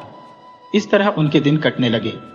कुछ दिन बाद वहीं पर उन्होंने एक छोटा सा घर बना लिया और उसमें बैठने के लिए चटाई आदि जरूरी चीजों का संग्रह भी धीरे धीरे कर लिया। इस तरह वे वहां समयानुसार आते, बातचीत और आमोद प्रमोद करते। देखते देखते वे सभी उसके अनुगत हो गए। खूब तड़के उठकर वे अपने अपने घर के कामकाज कर लेते, फिर अपना खुरपा, हंसुआ, कुदाल लेकर घर से बाहर होते और चौरस्ता या और कहीं अगर काट पत्थर रहता तो हटा देते। गाड़ी या आदमी के जाने में यदि किसी ठेक ठाक की संभावना होती तो उसे काटकर फेंक देते या हटा देते। ऊंची नीची जगहों को समान कर देते। जरूरत होने पर पुल बांध देते, तालाब खोद लेते और जिससे जो हो सकता था दान करते थे। कुमार के गुण से इस गांव के सभी लोग सब बातों में खूब अच्छे हो गए। दिन बीतने लगे। इधर गांव के मुखिया ने सोचा कि बात क्या है। आगे तो गांव वाले बदमाशी करते थे, शराब पीते थे और शराब के कारण कुछ आमदनी भी हो जाती थी। शराब पीकर वे अनशंत काम करते थे और उसके लिए जुर्माना करने से भी कुछ आमदनी हो जाती थी। पर इस कुमार ने गांव को ऐसा बनाया कि ये न शराब पीते हैं न जीव हिंसा ही करते हैं। सभी भले मानस हो गए। अच्छा ठहरो, राजा के पास नालिश करके दिखा देता हूं कि ये कैसे भले मानस है। मुखिया राजा के पास जाकर बोला, महाराज, गांव के सभी आदमी चोर हो गए हैं। इनका उपद्रव बहुत बढ़ गया है। कुछ उपाय न करने से बचना मुश्किल है। राजा ने हुक्म दिया, जाओ चोरों को हाजिर करो। मुखिया ने सबको बांधकर हाजिर किया और राजा से कहा, महाराज, हुजूर के हुक्म के मुताबिक आसामी हाजिर है। राजा ने उनमें से किसी से न तो कुछ पूछा और न कहा, एकाएक हुक्म ही सुना दिया, जाओ हाथी के पैर से कुचलकर इन्हें मार डालो। राजमहल के लंबे चौड़े आंगन में उन्हें बांधकर सुला दिया गया। एक बड़ा हाथी मनवाया गया। इन आदमियों में एक कुमार भी था। उसने सबको पुकार कर कहा, देखो भाई, ये ठीक है कि राजा अन्याय कर रहे हैं और यह भी सच है कि हाथी हम लोगों को अभी मार डालेगा, पर तुम लोग राजा पर क्रोध न करना। जैसे अपना शरीर अपने को अच्छा मालूम होता है और उस पर अपना जैसा प्रेम है, राजा के शरीर के ऊपर भी हम लोगों का वैसा ही प्रेम हो। उन्होंने ठीक वैसा ही किया। हाथी जिससे उन्हें कुचल दे, इसी तरह राजा के आदमियों ने उसे चलाया, पर वह किसी तरह आगे न जा सका। चिल्लाकर पीछे लौट आया, भाग चला। दूसरा हाथी मंगाया गया, वह भी आगे न बढ़ सका। फिर तीसरा, चौथा, इस तरह कर करके बहुत हाथी बुलाए गए, पर एक भी आगे नहीं बढ़ा। सभी पीछे लौटकर भाग चले। राजा ने कहा, जान पड़ता है इनके हाथ में कोई दवा है। अच्छा, इनके हाथ खोज कर देखो तो। राजा के आदमियों ने खूब खोजा, मगर कुछ भी नहीं मिला। उन्होंने कहा, महाराज, इनके हाथ में कुछ नहीं है। राजा ने कहा, जान पड़ता है ये कुछ मंत्र तंत्र जानते हैं। उन्होंने खुद ही पूछा, क्यों जी, तुम लोग क्या मंत्र तंत्र जानते हो? उन्होंने कहा, महाराज, हम लोग कोई दूसरा मंत्र नहीं जानते। हम ये 30 आदमी जीव हिंसा नहीं करते, दूसरे की चीज नहीं लेते, झूठ नहीं बोलते और शराब भी नहीं पीते। सबको मित्र समझते हैं। हो सकता है सो दान करते हैं। ऊंची नीची जमीन को समान कर देते हैं। सर्वसाधारण के लिए तालाब खोद देते और घर बना देते हैं। महाराज, अगर हम लोग कोई मंत्र जानते हैं तो यही, और कुछ मंत्र नहीं जानते। राजा इनकी बात सुनकर बड़े खुश हुए। उस दुष्ट मुखिया की जमीन जायदाद भी निकाल ली और उन लोगों को उनका गांव और बड़ा हाथी दे दिया।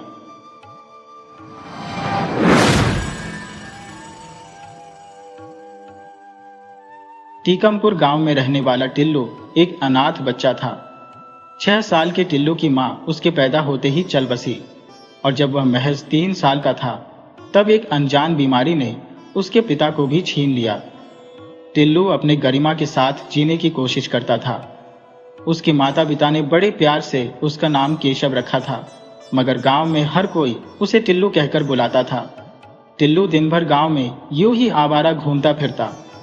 मन तो उसका भी पाठशाला जाने का करता था, मगर मामा की कमाई इतनी नहीं थी कि उसे गांव की पाठशाला में दाखिल करा पाते। गांव के बाकी बच्चे पढ़ने जाते थे, मगर टिल्लू के लिए यह सपना ही था। सबसे बड़ी तकलीफ तो यह थी कि गांव के बच्चे उसके साथ खेलते भी नहीं थे। वजह, पूरा गांव उसे मनहूस मानता था। मासूम टिल्लू को कई बार यह सुनना पड़ता कि उसके पैदा होते ही उसकी मां चल बसी और फिर कुछ ही सालों में पिता भी चल बसे। लोग फुसफुसाते, यह तो मनहूस है। टिल्लू का मामा गांव में मजदूरी करता था। उनका झोपड़ी नुमा घर गांव के मुखिया के घर के पास ही था। मामा मुखिया के खेतों में काम करता और जैसे तैसे अपना गुजारा करता था। टिल्लू का भी दिल करता था कि वह बच्चों के साथ खेले, स्कूल जाए, लेकिन उसकी किस्मत शायद और ही कुछ लिखी थी। वह पूरा दिन गांव की गलियों की धूल फांकता और फिर शाम को घर लौट आता। गांव के बाकी लोगों की तरह मुखिया भी उसे मनहूस मानता था। टिल्लू की शक्ल भी उसे फूटी आंख नहीं सुहाती थी। एक दिन यूं ही इधर उधर भटकते हुए टिल्लू गांव के बाहर वाली सड़क तक जा पहुंचा। उसकी नजर एक छोटे से कुत्ते के पिल्ले पर पड़ी। वह प्यारा सा पिल्ला भी अनाथ सा ही लग रहा था, जैसे भटकते हुए इधर आ गया हो। पिल्ले को देखकर टिल्लू के चेहरे पर पहली बार एक बड़ी सी मुस्कान आ गई। उसे लगा जैसे उसे खेलने के लिए कोई दोस्त मिल गया हो। उसने चारों तरफ नजरें दौड़ाई, शायद कहीं इसकी मां हो, मगर दूर दूर तक कोई नजर नहीं आया। टिल्लू उस पिल्ले को उठाकर गांव के अंदर ले आया और अपने घर ले गया। लेकिन उसकी मामी ने गुस्से में डांट दिया और कहा, हमारे पास तो अपने खाने का ठिकाना नहीं है, इस कुत्ते के पिल्ले को कहां से खिलाएंगे। यह सुनकर मासूम टिल्लू का दिल टूट गया, पर उसने हार नहीं मानी। उसने पिल्ले को घर के पास ही एक कोने में रख लिया, कुछ पत्थर जोड़कर एक छोटा सा आशियाना बना दिया और वहीं उसे रखने लगा। टिल्लू अपने खाने में से थोड़ा सा बचाकर पिल्ले के लिए ले जाता और उसे खिला देता। मगर मुखिया का घर भी पास ही था और यह बात उसे बिल्कुल पसंद नहीं आई। टिल्लू हर रात उठकर पिल्ले को देखने जरूर जाता। उसे न जाने क्यों पिल्ले की इतनी चिंता थी। लेकिन एक और समस्या थी, पिल्ले को रात में भौंकने की आदत थी, जिससे मुखिया की नींद में खलल पड़ने लगा। मुखिया को गुस्सा आ गया। उसने टिल्लू के मामा से कहा, इस पिल्ले को कहीं दूर छोड़ आओ, नहीं तो अच्छा नहीं होगा। ये रात भर नींद हराम करता है। लेकिन टिल्लू ने ऐसा नहीं होने दिया। मुखिया के मन में अब पिल्ले को सबक सिखाने का इरादा पक्का हो गया। एक रात जब पिल्ला फिर से भौंकने लगा तो मुखिया डंडा लेकर बाहर निकले। बड़बड़ाते हुए बोले, आज तो इसे नहीं छोड़ूंगा, रोज की नींद हराम कर रखी है।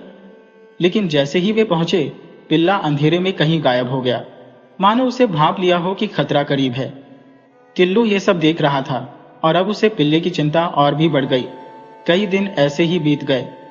कभी पिल्ला रात भर चौंकता, कभी शांत रहता, लेकिन मुखिया की नींद अब रोज खराब होने लगी थी। और फिर एक रात पिल्ले ने हद कर दी। वह लगातार भौंकता ही जा रहा था। मुखिया की नींद खुली और वह गुस्से से आग बबूला हो गए। उन्होंने घर में रखी अपनी तलवार उठाई, दूसरी हाथ में मशाल ली और बड़बड़ाते हुए बाहर निकले। आज इस पिल्ले का खेल खत्म कर दूंगा। उधर टिल्लू उठकर पिल्ले की तरफ चल पड़ा, क्योंकि वह रोज रात को उसे देखने जाता था। पिल्ले का भौंकना बिना रुके जारी था। जब मुखिया जी मशाल और तलवार लेकर उस ओर बढ़े तो वे चौंक गए। एक भयंकर शक्ल वाला आदमी खड़ा था, जो किसी चोर या डकैत जैसा लग रहा था। पिल्ले ने उसकी धोती पकड़ रखी थी और लगातार भौंक रहा था। मुखिया जी समझ गए कि यह जरूर कोई चोर या लुटेरा है, जो गांव में सेंध लगाने आया है। वह झट से तलवार संभालते हुए उसकी ओर लपके। पास ही छिपकर बैठा टिल्लू यह सब देख रहा था। जैसे ही मुखिया चोर की ओर बढ़े, अंधेरे में उनका पैर एक बड़े पत्थर से टकरा गया और वे धड़ाम से नीचे गिर पड़े। तलवार भी उनके हाथ से छिटक कर दूर जा गिरी। चोर को जैसे ही मौका मिला, उसने पिल्ले को जोर से लात मारी और खुद को छुड़ाकर मुखिया पर झपटा। तभी टिल्लू ने तेजी से तलवार उठाई और जोर से चिल्लाते हुए मुखिया की ओर उछाल दी। मुखिया ने बिजली की तेजी से तलवार लपकी और फुर्ती से चोर पर काबू पा लिया। इतने में टिल्लू ने पूरे गांव को जगाकर शोर मचा दिया। गांव वाले इकट्ठा हो गए और अब सबको समझ आया कि यह पिल्ला हर रात क्यों भौंकता था। चोर कई दिनों से गांव की टोह ले रहा था। गुस्साए ग्रामीणों ने चोर की जमकर धुनाई की और फिर उसे कोतवाली भिजवा दिया। इस घटना के बाद पूरा गांव टिल्लू और उसके पिल्ले की बहादुरी से बहुत खुश हुआ। सभी ने मिलकर टिल्लू का दाखिला पाठशाला में करवा दिया। पिल्ला भी उसी गांव में आराम से रहने लगा। अब टिल्लू और उसके पिल्ले की जोड़ी पूरे गांव में मशहूर हो गई थी।